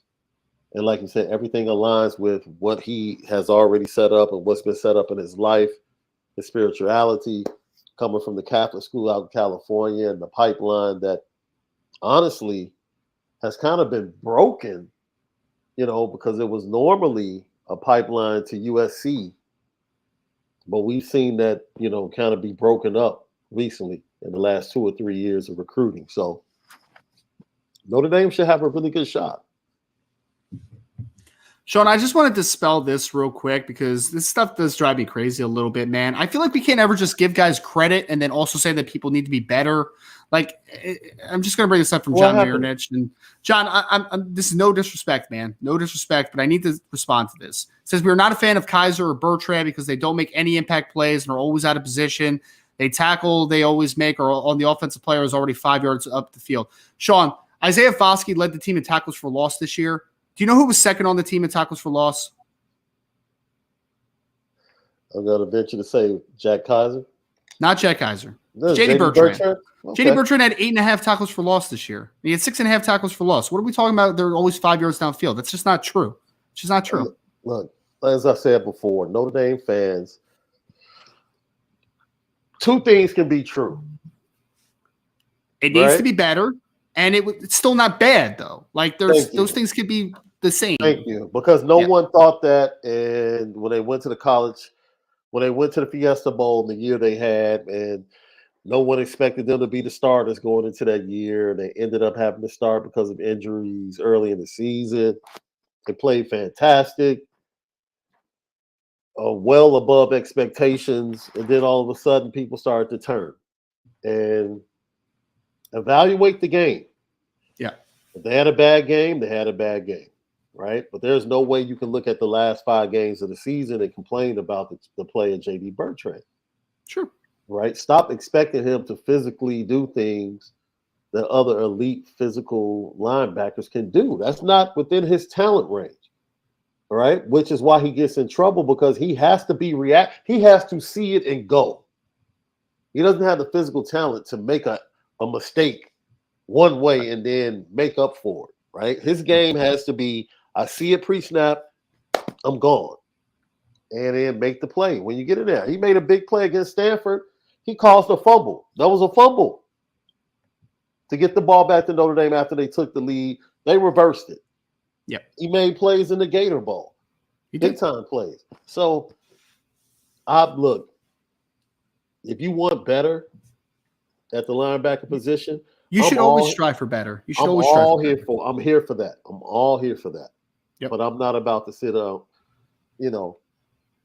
J.D. Bertrand has not embarrassed himself on the football field, in my opinion. No. Because let's be honest about JD. He's not the most physically impressive talent, but again, he's going to end his Notre Dame career with like 300 tackles in his career. I mean, production. Productive right? player. Yeah. That's a pretty productive player. Should you want better? Absolutely. Who said you shouldn't? I'm not sitting here and saying that JD Bertrand is the peak of the best that you should have at Notre Dame. Like, that's not what I'm saying. But it's just, yeah, I don't know. Whatever. Let's move on though, Sean, because there are some talented recruits, although I guess some people don't think they are, because that's just kind of the vibe I'm getting in the chat for some reason. So, like, all right, here's some talented recruits that are on campus this weekend. Today's Thursday. Friday, we're expecting 3 2024 recruits that are key recruits for Notre Dame in the 2024 recruiting class, and then some 2025 recruits that will be on campus as well. So the 2024 kids, and I have a visitor preview that's going to be out on irishbreakdown.com very shortly, but if you want to go to boards@irishbreakdown.com, we have the visitor list that is updated to all of our knowledge. I'll have to take Kingston off of the visitor list for Friday, but otherwise we are all up to date. Sean, a couple key guys we don't want to hit on. I want to hit on one very briefly, and I want to hit on one a little bit more. 2024 class, Sean.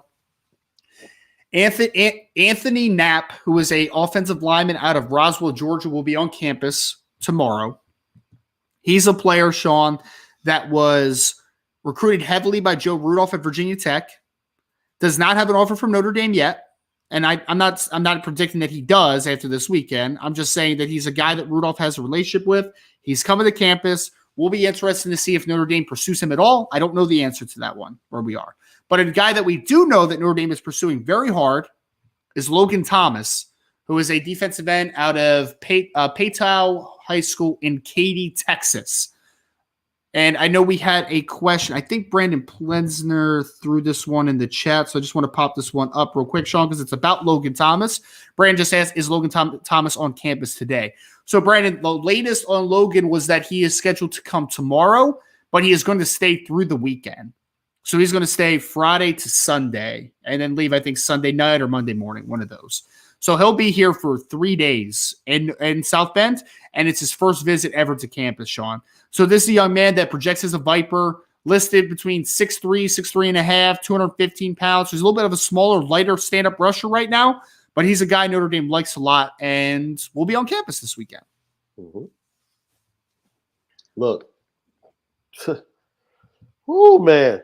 I look. You were talking. I was looking at the full list. This is a pretty big weekend. It's huge. I mean, it's a massive weekend, man. That's all you need to know. Yep, it's a huge weekend. Let's go to work. Yeah, man, that's all it is. So I'm just going to roll through a few of these, Sean, and then we'll stop at ones that I think are very important to talk about. But there's also going to be a bunch of 2025 players who will be on campus on Friday. Cooper Perry is a wide receiver out of Scottsdale, Arizona, Notre Dame Prep. We popped on his film the other day, me and Brian, and got a little Cooper Cup-ish vibes to his game a little bit, Sean, number 10 for Notre Dame Prep. Mm-hmm. Ryan Gia, who is a tight end out of Milton High School in Alpharetta, Georgia. He's a bigger tight end. He'll be here Friday as well. And Landon McComber, who's a Las Vegas, Nevada kid, Desert Pines, will also be here, as well as Kevin Humes, 2025 cornerback, out of St. Francis Academy in Baltimore, Maryland, Sean. So they'll all be here on Friday. The good thing is that I believe, it's up to date at this point. So Cooper Perry, Landon McComber, and Kevin Humes, of 3 of the 4, I believe are planning to stay until Saturday. So they're going to be a 2-day trip to South Bend, which will be nice for them.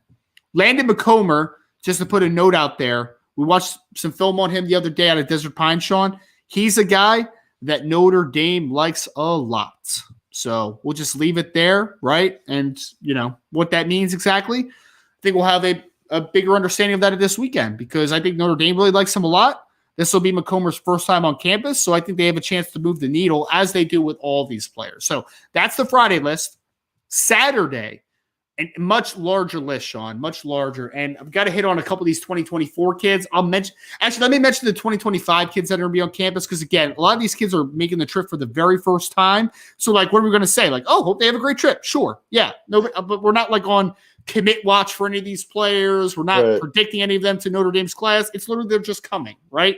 So quarterback Cutter Boley out of Lexington Christian Academy in Kentucky will be on campus. This is all 2025 recruits again.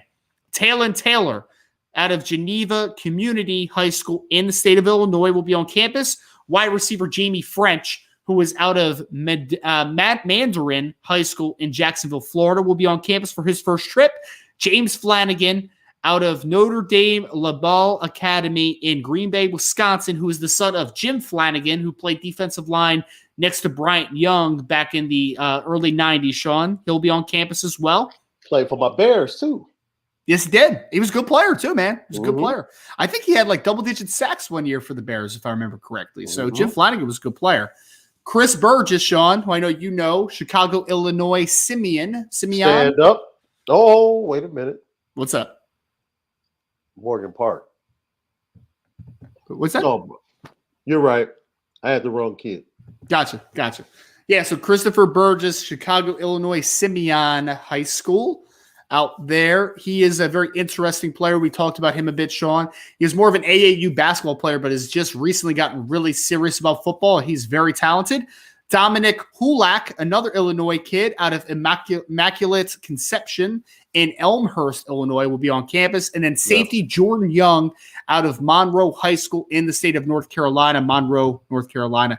If anybody has not seen that young man, Sean, Jordan Young, my guy's a baller. Yeah. Go take a look at him. I don't care if he's rated as a 3-star right now in the 2025 class. Let's work through some of these 2024 kids, though, Sean. Big opportunities here. Andrew Sprague is an offensive tackle out of Kansas City, Missouri, Rockhurst. He's going to be on campus, Sean.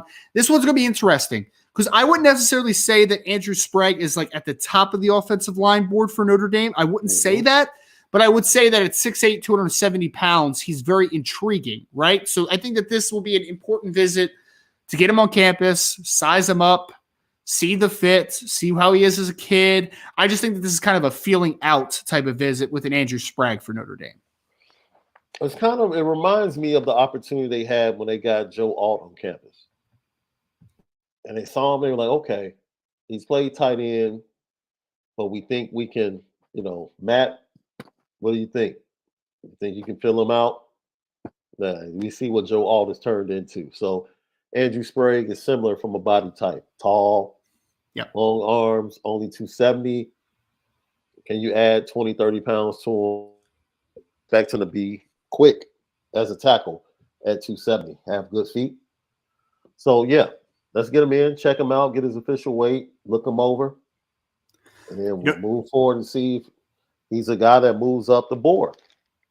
He reminds me of, do you remember Mark Colombo, Sean, that used to play offensive tackle for the Cowboys? Well, he played for the Bears first. Oh, did he? Was Colombo for the Bears, really? Yeah, don't remind me. Was he bad? For the Bears? Boston College, right? Well, injuries early in his career really derailed him. Gotcha. Yeah, Boston College kid, Yeah. He ended up being a pretty good football player for the Dallas Cowboys, though. Yeah, I agree. Yeah. So Andrew Sprague will be there. Speaking of Missouri, Sean, Jaden Riddell, tight end out of Peculiar Raymore High School in Missouri, Missouri. 6'4", 225, listed as the top tight end in the country by two different platforms so far. This is an interesting one, Sean. He's played some 7-on-7 football with CJ Carr. Notre Dame clearly wants to take a second tight end in this class. I think the conversation right now is Jaden Riddell or Carter Nelson. I think they're in a pretty good spot with Jaden Riddell coming into this visit, man. I'm not saying that this one's I'm not saying we're on commit watch. I'm not saying that this is like the end of the conversation because I don't believe that. But Notre Dame, I think, has a chance to really separate themselves against a very impressive offer list with Jaden Riddell. Ryan. Let's go time. This is the weekend. It's go time to set standards and separate yourself from other big schools. Well, multiple guys. Yep. And Riddell just happens to be one of those guys.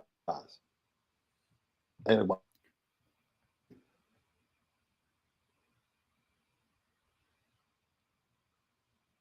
in this class, I'll take both of them. That's the way I feel about him. I would too, Sean. Especially if Kevin Bauman isn't able to stay healthy, and Burden has trouble coming back from his injury, especially like. I'm not saying no to either one of Jaden Brunzell or Carter Nelson. Like I'm not saying no, man. I'm just not, like do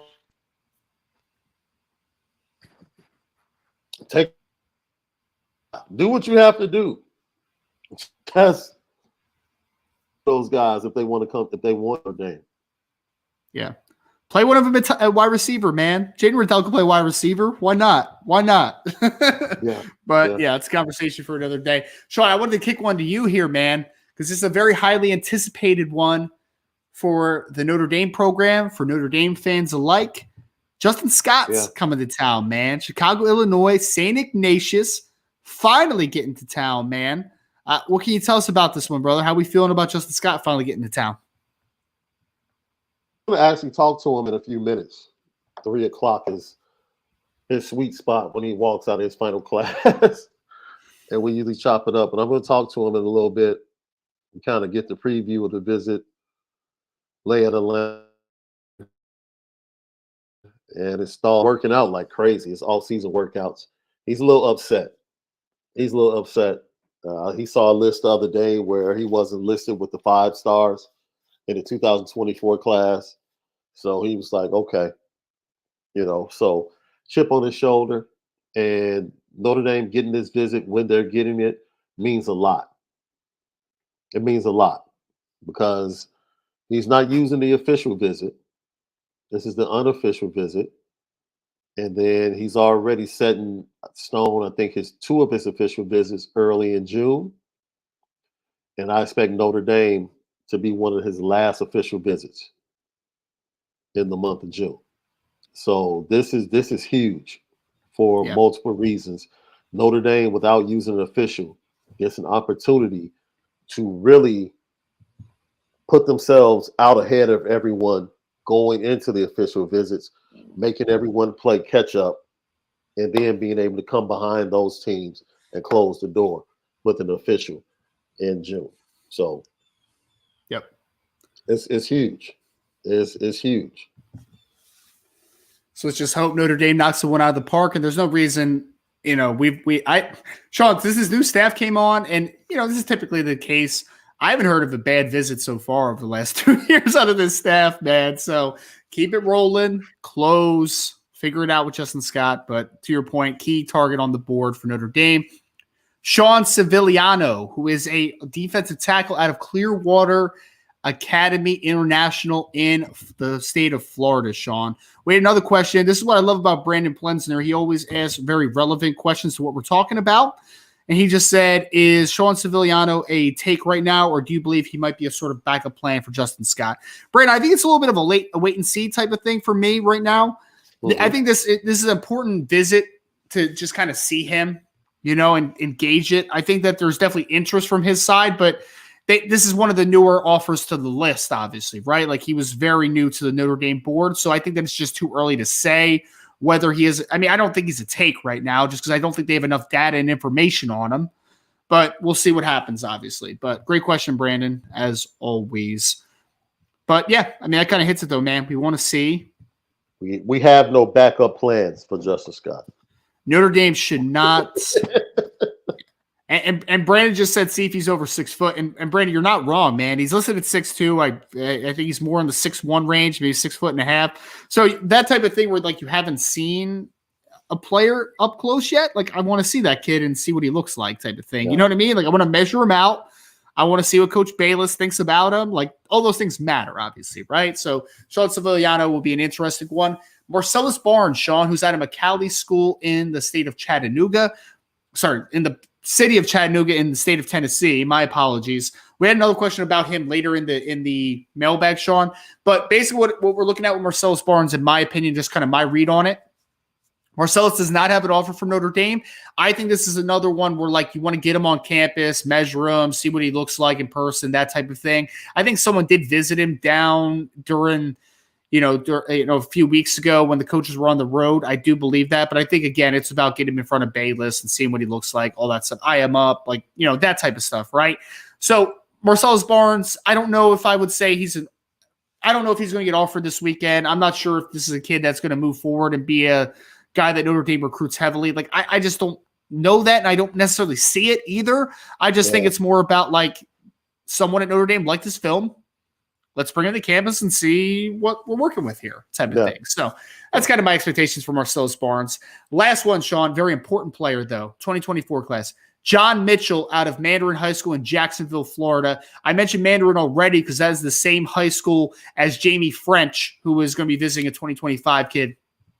John Mitchell's a big one, Sean. Very, very big one for Notre Dame. They won a third corner in the class. Yeah. This could be the guy, but again, it's about getting him on campus, which they have him on campus on Saturday, and knocking it out of the park. Because I think that you can make waves with a guy like a John Mitchell. Yeah. Yeah. Look, once again, we trust Mike Mickens, man. Like when you hear about a kid that's either added late, whether it's the 24 class that they're looking at, or even the kids in the 25 class, we expect to turn the film and see, like, okay, I see why they like this kid. Mitchell's no different than that. You know, getting him on campus. Could he be that third guy? I'm very interested in whether or not, if they hit the ball out of the park with him, what they would do. I really would. Would they wait on some of the higher ceiling guys to probably get on campus?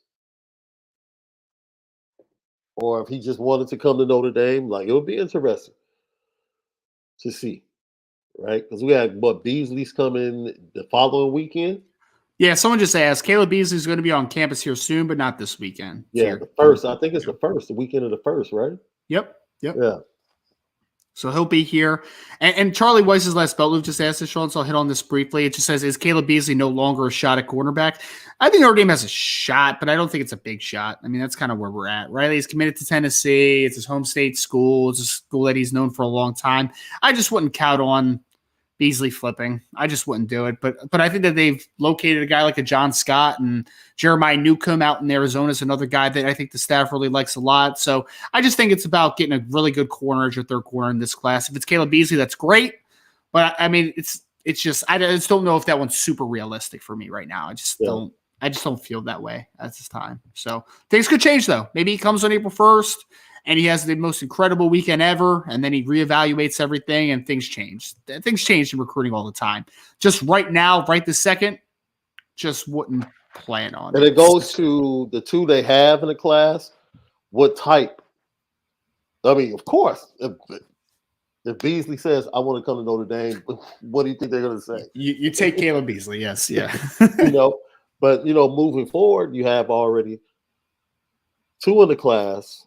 And moving forward, you have to ask yourself, like, if we don't get one of these top-notch guys, then what type of core defensive back are we looking to finish the class off with based upon what we already have in the fold? Exactly. And that's looking at the roster down the line, years down the line. And they have depth moving forward, right? Yes. This year will determine whether or not Benjamin Morrison is a 3-year guy or a 4-year guy. So that 25 class can become really important from a number standpoint in the defensive backfield if you have the departures, for after 3 years with a guy like Benjamin Morrison. Then, your guys that you got in the 22 and 23 class are stepping up, and you're fortifying that with 24 and 25. So it'll be interesting. It'll be interesting. It will be for sure. But I think a couple of the guys that they're recruiting heavily, Sean, talked about John Mitchell obviously already. Jeremiah Newcomb. There's both guys that could play nickel potentially. So, like, in theory, you could look at it and say, you could say Carson Hobbs and Leonard Moore outside, and then maybe Jeremiah Newcomb inside, or a guy like a John Mitchell inside. That's impressive, man. That's really impressive. Yeah. So that is the list kind of for the rest of the weekend. It'll be really intriguing to watch. We'll have a lot of updates at boards.irishbreakdown.com as we talk to more and more kids. Sean's going to hit y'all with a great Sunday post, I'm sure, of the Justin Scott visit, how great that went. We'll have obviously updated intel on all these players as their visits kind of conclude. So make sure to tap in sports@irishbreakdown.com. That's going to do it for the recruiting side of this conversation, Sean. We're going to move into the mailbag. We have a bunch of mailbag questions we want to get to. So we're not going anywhere. But before we get to the mailbag, if you could please like this video, share it, subscribe to the podcast if you aren't already. If you're listening to us on your favorite podcast platform, please go over and give it a 5-star review. We really appreciate y'all, as we always do. So without that, we will move on to the mailbag. So this will end this portion, the recruiting side of the Irish Breakdown podcast. Shawnee, let's get through some of these, man. Let's get through some of them. We had a question here from James Dullany. So what day and time is pro day, and will Peacock be streaming it? So tomorrow, Sean, do you know when the pro day actually starts? What time? 9:30. Starts 9:30 tomorrow. 9:30 Eastern time, 9:30 to 1, I believe. Gotcha. And I know there will be coverage on Peacock. Corey Robinson, I think, is going to be heading up. They'll be interviewing Marcus Freeman, some NFL coaches and NFL execs that will be there, similar to what they did last year, the players, of course. But I'm not sure whether or not it will be live or they just be posting the videos as they upload them through the day. That I don't know. Gotcha. So there should be some type of coverage, James. But again, 9:30 to 1, Sean believes, Eastern time there. And it is tomorrow, Friday, if y'all want to tap in.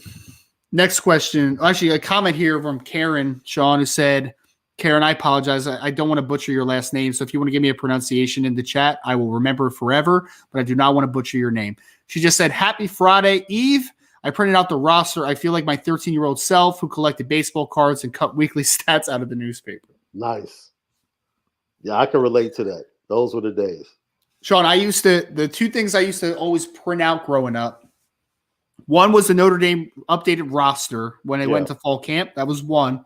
And then the other one was, I remember the first mock draft of the year. I used to get off the internet and print it out because I always used to look back and be like, wow, look how much it changed kind of when you got back to draft time. And it was always hysterical, man. There was always a quarterback in there where you're just like, that guy stunk. Why were they predicting him to be a first-round pick? That was just insane. And, but that was fun times, man. That was fun times. Was there anything else you printed out, Sean, as just like a kid and you're just like, I'm going to keep this? Man, anything that has to do, anything to basketball stats, to debate with my guys in the hallways as we would walk. My locker partner, he was my locker partner from 5th grade all the way through college, when we ended up being roommates at college. Yeah, he used to have this big Atlanta Hawks starter jacket, and he was the biggest Dominique Wilkins fan.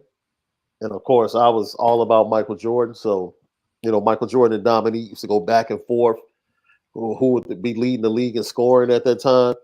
So we would print out stats and articles. We would bring articles to each other, circled. Like, did you see this? Read this part right here. Because he felt like Dominique was a better player. I think I won, the long run on that one. But yeah, always would do stuff like that. Always. Gotcha. And Karen said it's pronounced columnist on newspaper. Yeah.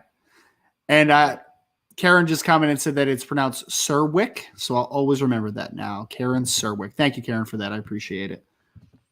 All right, Sean, let's go to Brandon Plensner has a question. He's got a couple, I think, back-to-back here. Says, do you think Marcellus Barnes or Assad Brown leave their Notre Dame visits with offers? They're both listed as cornerbacks, but does the staff see them as possible safeties at all? Do you see them as just corners? I've only heard their names associated with cornerbacks, Sean, personally at this point. So I don't know. I mean, it's always possible that there's like that conversation of like they could potentially be this down the line, but especially for Marcellus, like I've only heard his name associated with cornerbacks. Yeah. Do they leave with offers? I mean, I kind of hit on Marcellus. I wouldn't be like shocked, but I would be slightly surprised if he got an offer this weekend. I don't know why. That's just my vibe, Brandon. Like that's not any intel. That's not any insight. It's not at all. That's just my vibe with it. Assad, I don't really have a good feel on when he visits. So I mean, we'll see.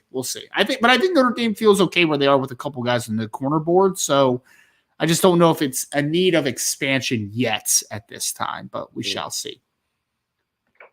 And also, if they knock the park out of with John Mitchell this weekend, might not need to extend that board. So shall see.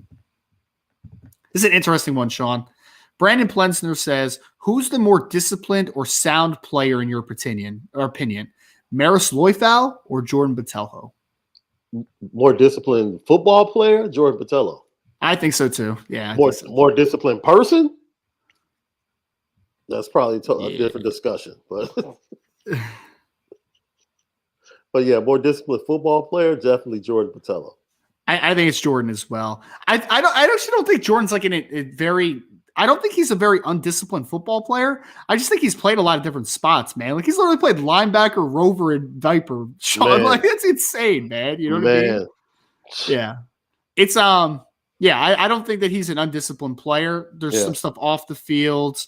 And someone just said Assad Brown committed to NC State yesterday. I know that, but I mean, it's not going to stop Notre Dame from offering him if they want to go after him, right? Yeah. But I mean, I don't think NC State's going to scare you away in that situation. Was kind of what I was saying. Yeah. But yeah, I think that I don't want to say Jordan Botelho is undisciplined on the field. I think off the field, there's been some stuff, you know what I mean? But it seems like he's in a good spot right now, which is great to see. Maris Loifau is an indisciplined football player right now. He's not disciplined at all. So that would be absolutely my answer to that question. Let's go to next question. This one's going to be a tough one, Sean. John A. once said, who are the top 5 uncommitted 2024 must-get Notre Dame prospects? Oh, wow. Let's just do this one together, man. Okay, I'll do. You give me one. You give me one. I'll give you another. We'll just go back and forth. All right. Let's do it that way. Justin Scott. Justin Scott. Yep, that's an easy one. Justin Scott is definitely a must-get. I would say Gerby Lamberts for offensive tackle is a must-get. That's someone I was going to say, and I'm going to go ahead and say, for me, this is one of the tight ends, Carter Nelson or Riddell, is a must-get. That's a good one. One of those guys is a must-get. Yes, I agree with that one. I think that they are definitely a must-get. I would then say, let me think. All right, so we got the tight end out of the way. This is going to be a surprise to someone, Sean. This is going to be a surprise to someone. Jalen McClain, safety out of New Jersey, is a must-get for me. I agree. And I would come right behind you and say Josiah Brown. Oh, you want the speed. You want the speed in there, man. I love it. Absolutely. I'll stay right there on the East Coast with you. All right, so we had Jalen McClain. Mm-hmm. You said Carter Nelson. You said one of the tight ends. We said Justin Scott. We said Gerby Lambert. And you said Josiah Brown. So that's 5. Yep. I can dig that. I can dig that. Yeah. Yeah, I can dig that. That's a good list. I was thinking about one of the Vipers, but I don't know if there's any one of them that I would just say right now is a must get. It'd be nice to get, but must get is a little bit of a different. Not right now. No, not right now. Let's go to Archer. 452 says, who gets drafted higher, Michael Mayer this year or Brock Bowers next year? It's an easy one for me. Brock Bowers, man. Yeah. He's a better pass receiver, man. He's just a more NFL type pass receiver. So they're twitchier, faster. Yeah, they're going to view him differently than they view Michael Mayer. And he's going to test well. He's going to test extremely well. Yeah, because he's going to be 237 pounds or something. He's going to run 4.4, 4.5. Yep. And he's the NFL's type, right? I would argue that I think that Michael Mayer, you could argue, is a better all-around football player, but Brock Bowers is a higher impact pass receiver on the next level, which is why the NFL will value him higher. And I understand it. I get it. It's a passing league right now. So if you want to battle with Brock Bowers, I'm not going to say anything against you. I get it. It's like the Kyle Pitts versus inline tight end conversation, Sean. You know what I mean? It just is what it is. Brock Bowers and Harrison Jr. are two people that I feel like could go play in the NFL to next year. They draft them now. Yeah. They can play on Sundays. Oh, they could. They could right now. Yeah. Absolutely. So you know what's crazy, Sean, is that Marvin Harrison Jr. is so good that we are going to seriously underestimate Emeka Egbuka, even though that kid is excellent. He's so good, man. He was the one that Cam Hart for the touchdown. He was the one that torched Notre Dame. Marvin Harrison Jr. had a couple catches, but he didn't kill Notre Dame. Right. Emeka Egbuka had like 9 catches in that game, man. He was the one that got Notre Dame. He had that clutch. Did he catch that clutch third down conversion? I believe so. Yeah. Fourth quarter. Yeah. Yeah. Oh yeah, he did. He did that. He scored on, right? And slotting. Yeah. Yep. Yeah, he's a really good player, man. We had a question from Brendan Stenard, who just asked he was the one that asked about who's throwing to Mayer at the pro day, Sean. We talked about this. Like, we're not sure. We're really not sure. Sean will be able to update it on us as soon as he gets there tomorrow. But honestly, if they don't have a throwing quarterback, it'll probably be a staff member. So maybe a Gino Gaduli might be the guy. Like, that's happened before where it's just a position coach. Or it might be somebody from the NFL side. I've also seen scouts throw that maybe have a former quarterback background if there's not a throwing quarterback there.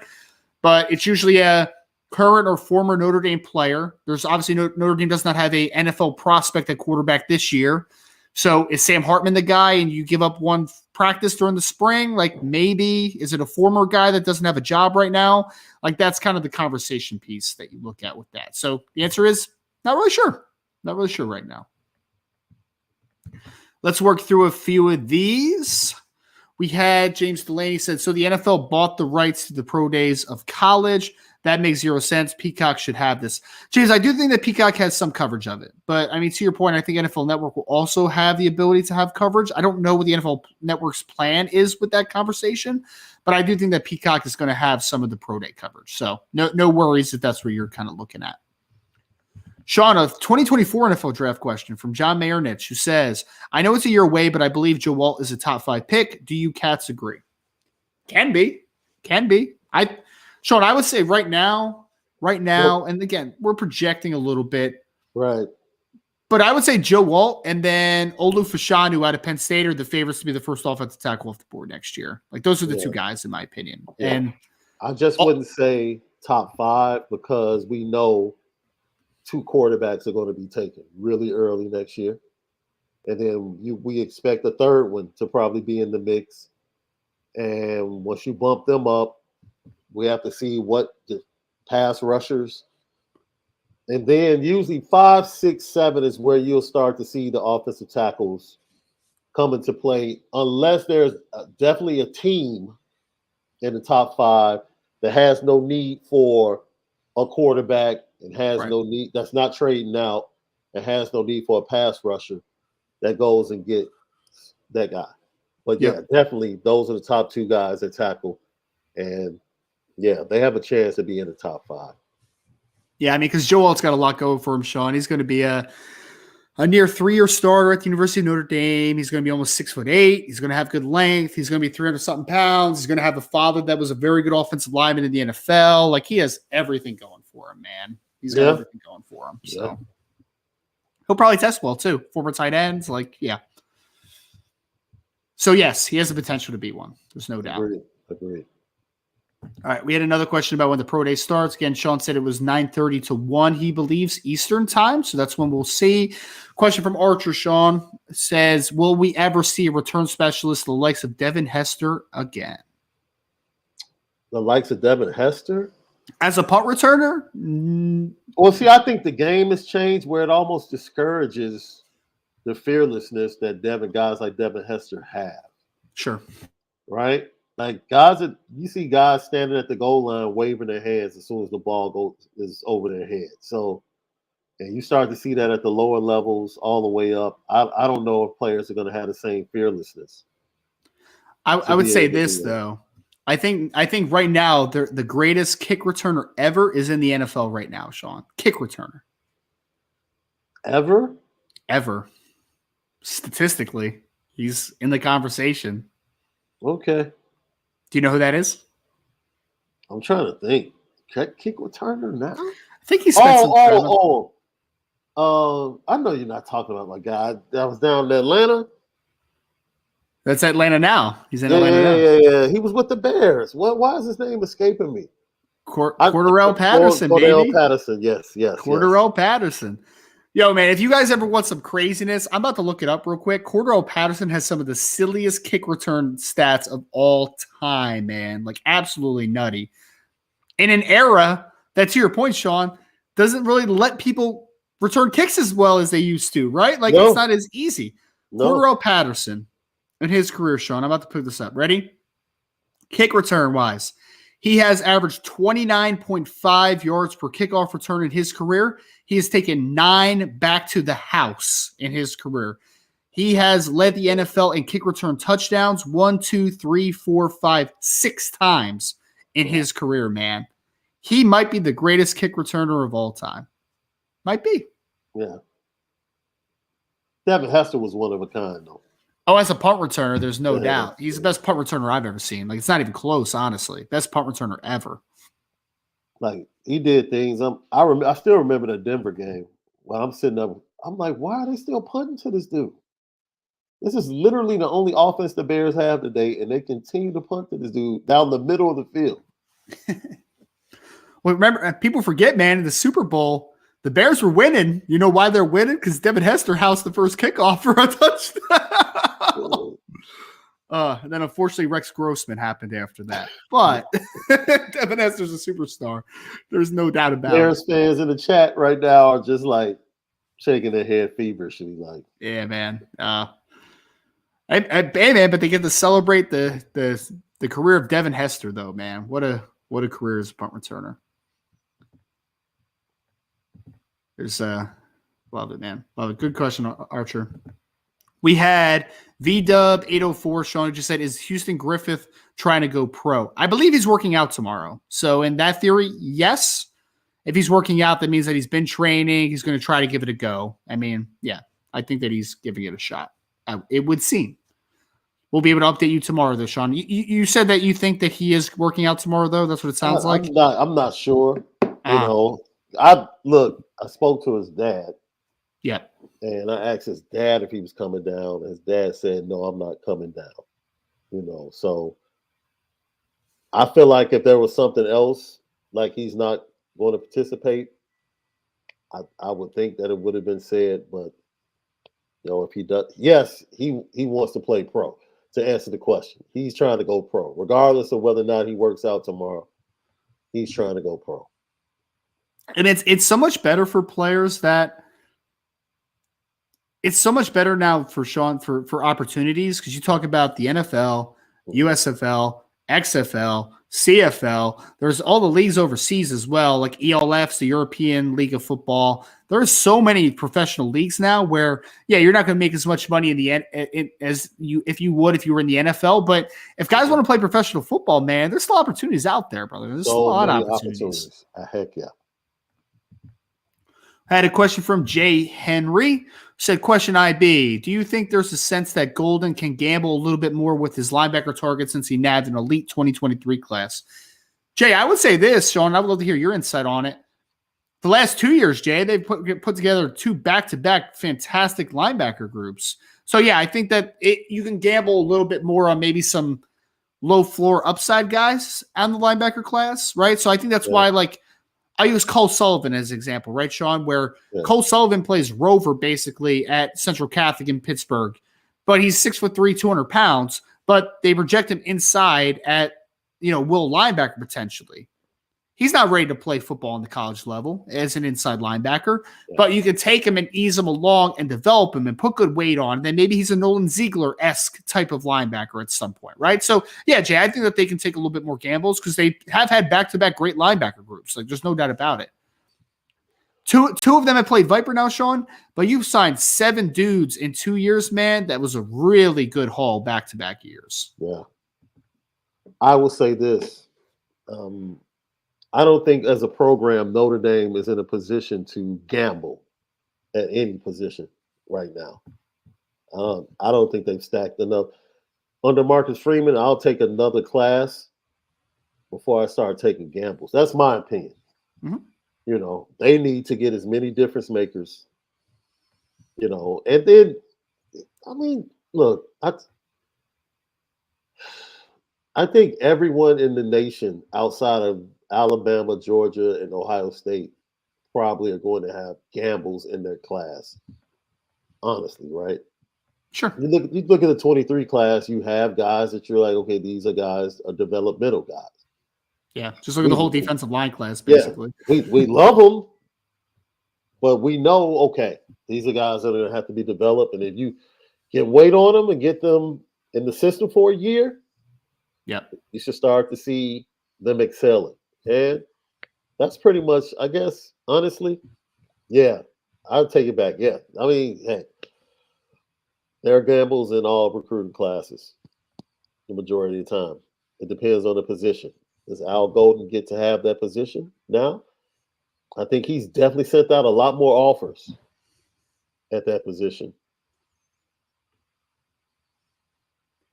We'll see. And I mean, Sean, if they end up getting Kingston in the class, right? Kingston, Viamu, Asa, like that's not a gamble.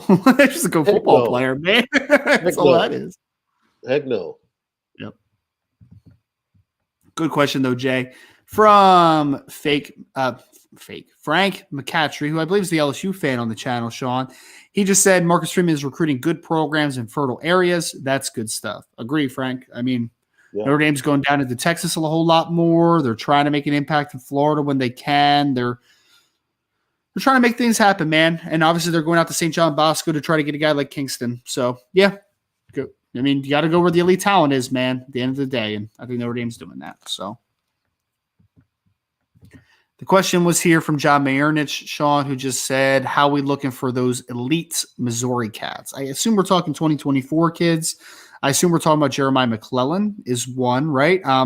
Jeremiah, like I get mixed vibes on him, John, to be honest. Like I think that he really likes Notre Dame, but I need to see him get returned back to Notre Dame because I still think they're in a solid spot with him, but they need to get him back to campus. I think that's a priority. Jaden Riddell, I feel good about where Notre Dame is with Jaden Riddell. Andrew Sprague, I think that Notre Dame could be in a really good spot with Andrew Sprague if they choose to push for him. So it's kind of where we are with the Missouri guys mostly. I know Ryan Wingo will be the other one. Yeah, right. I almost forgot about Wingo.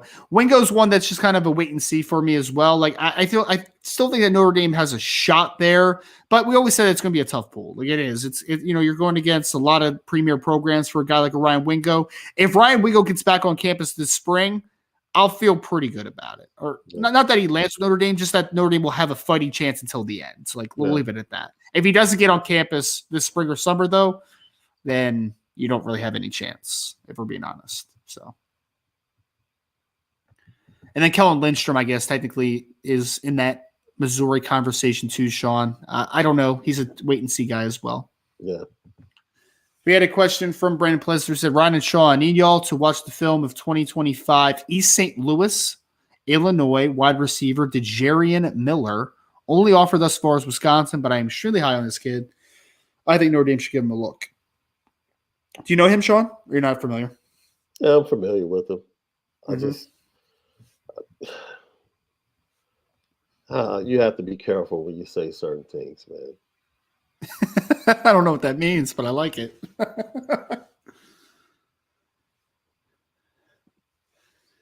If you think you shouldn't say it, I always recommend not to say it. There's a way to say it. You have not seen Notre Dame go visit East St. Louis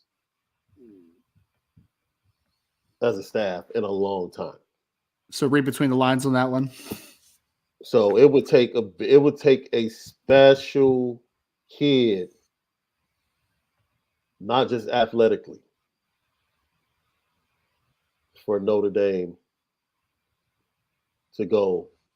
Most East St. Louis kids end up going to SEC schools, or they go the way of Oklahoma, or they go to schools in the Big Ten.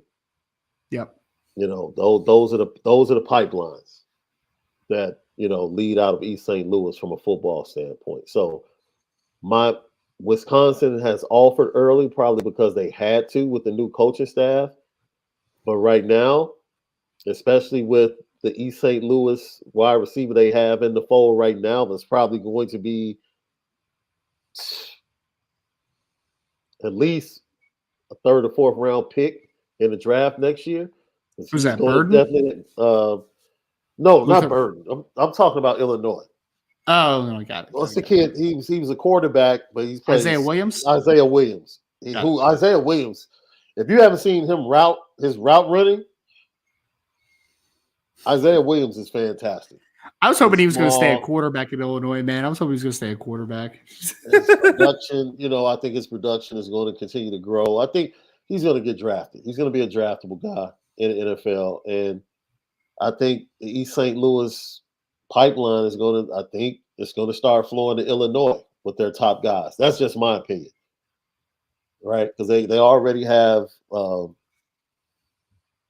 was about to say his Instagram name. Right? About to say D Leaky, and that is not his that's not his name. No. Oh man. The wide receiver from Simeon. Why is his name escaping me? I literally just wrote his name. I know. Malik Elzy. Yes, yeah. Malik Elzy. Yeah. They got Malik Elzy, who was the top receiver in Illinois. I expect him to go after the top receiver in Illinois in 25. I really think that trend is going to start for Illinois. So, man, I was really hoping Isaiah Williams was going to stay a quarterback, Sean, because that could be like Illinois had two quarterbacks named Isaiah Williams, man. It's fantastic. Remember Juice, man? What was Juice? Yeah. Oh, I love Juice, man. Hey, I love Juice. Juice went to a Rose Bowl, man. Hey. Yeah, man.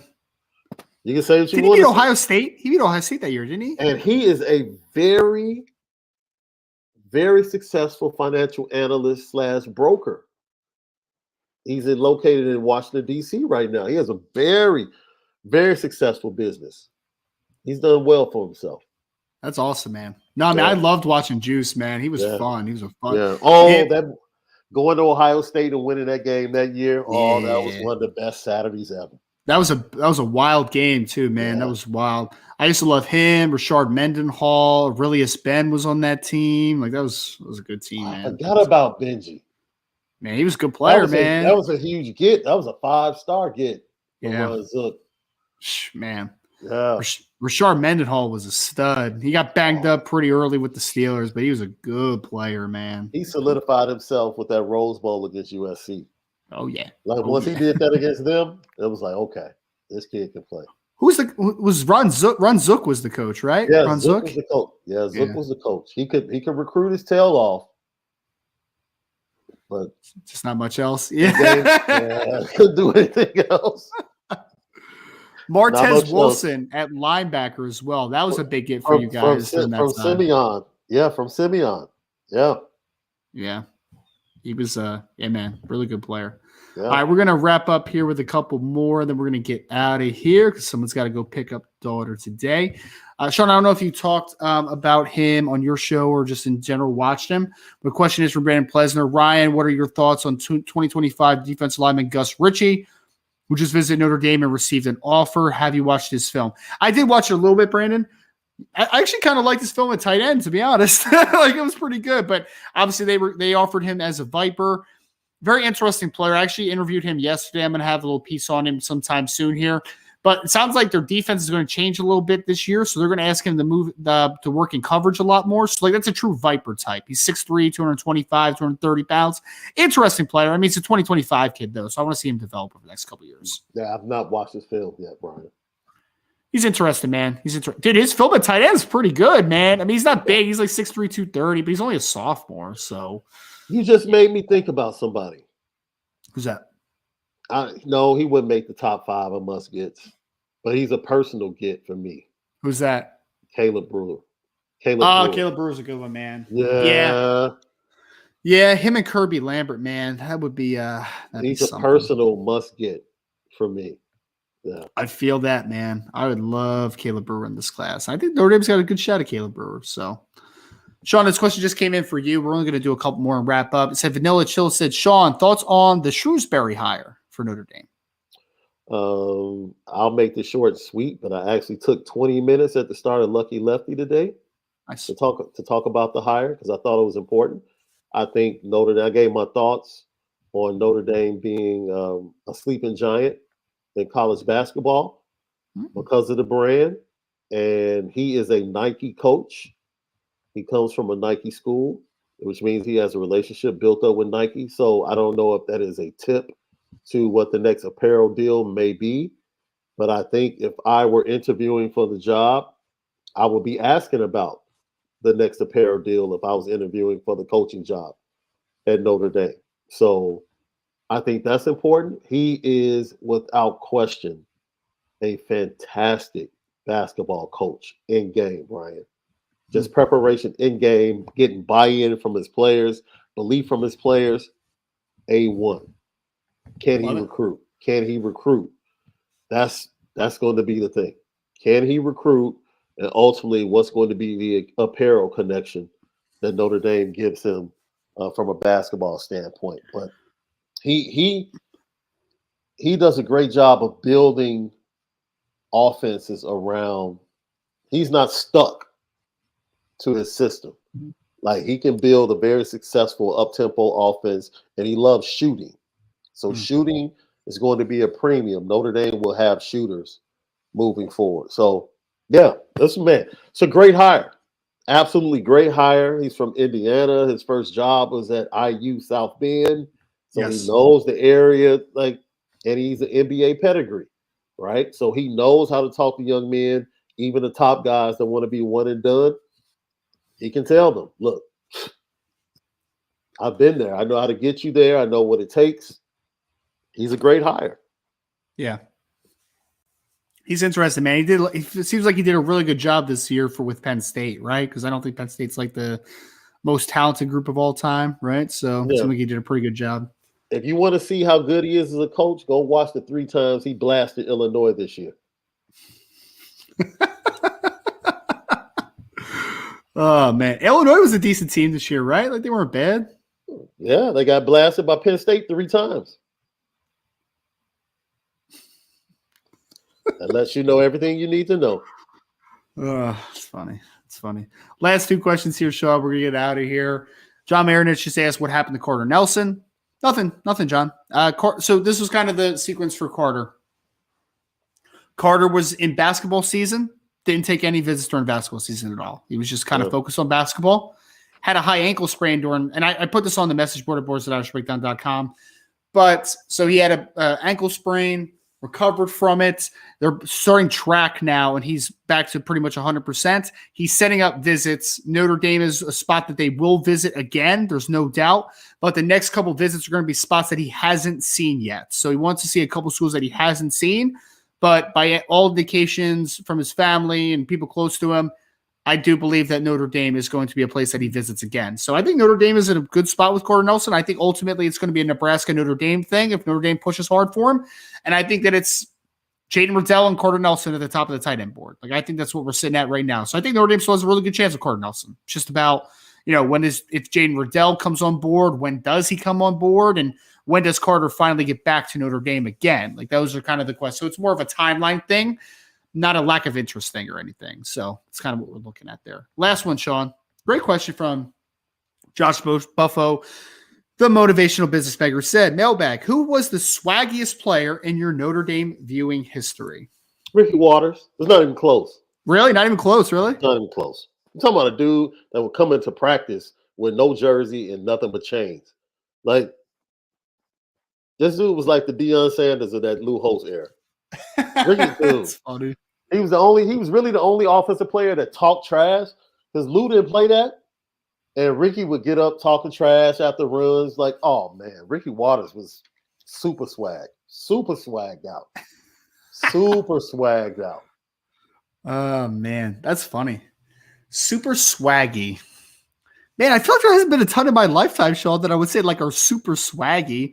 I think swag, like, I know this is talking about like, your jersey and like, armbands and all that type of stuff, like the style that you have as far as how you dress. But I think that part of swag too is like how you carry yourself, right? Like the kind of demeanor you play with.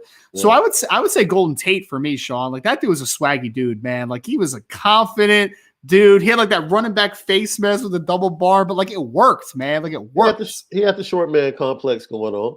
He did have the short man complex. He had the short man complex going on. Absolutely. We call him a short man, like he wasn't, 5'11". It's not like he was short, but all right. Right. No, dude. Yeah, that cat. See, Michael Parks said Ricky Waters used to drive around in a black Mercedes convertible 2-door back in the day. I'm telling you, man, that cat Rick was to hear his teammates talk about him.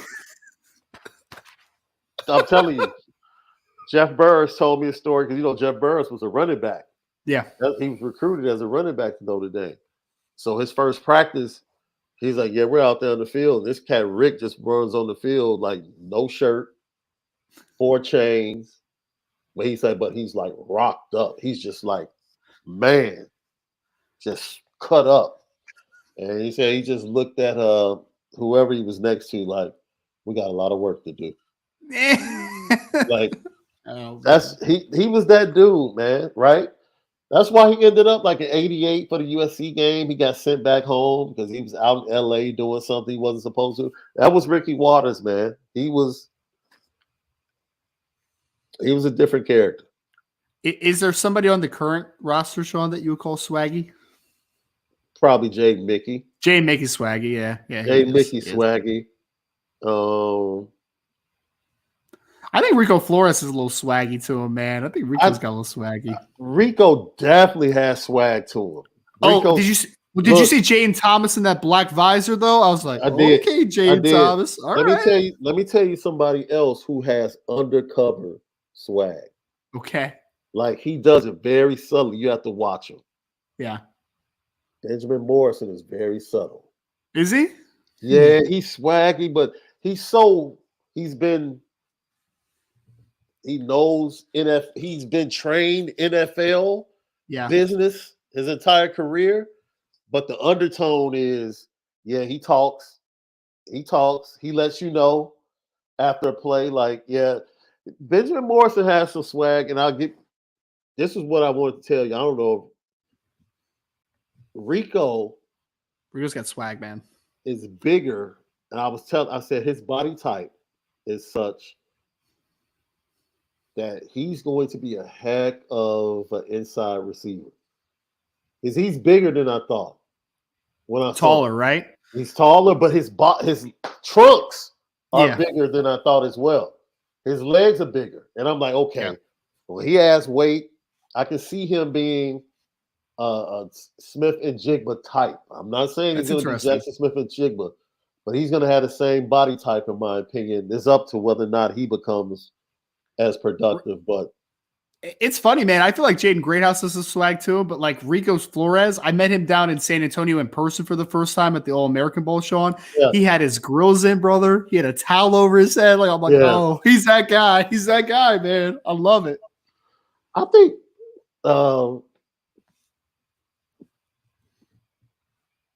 running back swag. I think Audric Estime has like big boy swag, but like it's not like swag, you know, like it's just a little swag. Yeah.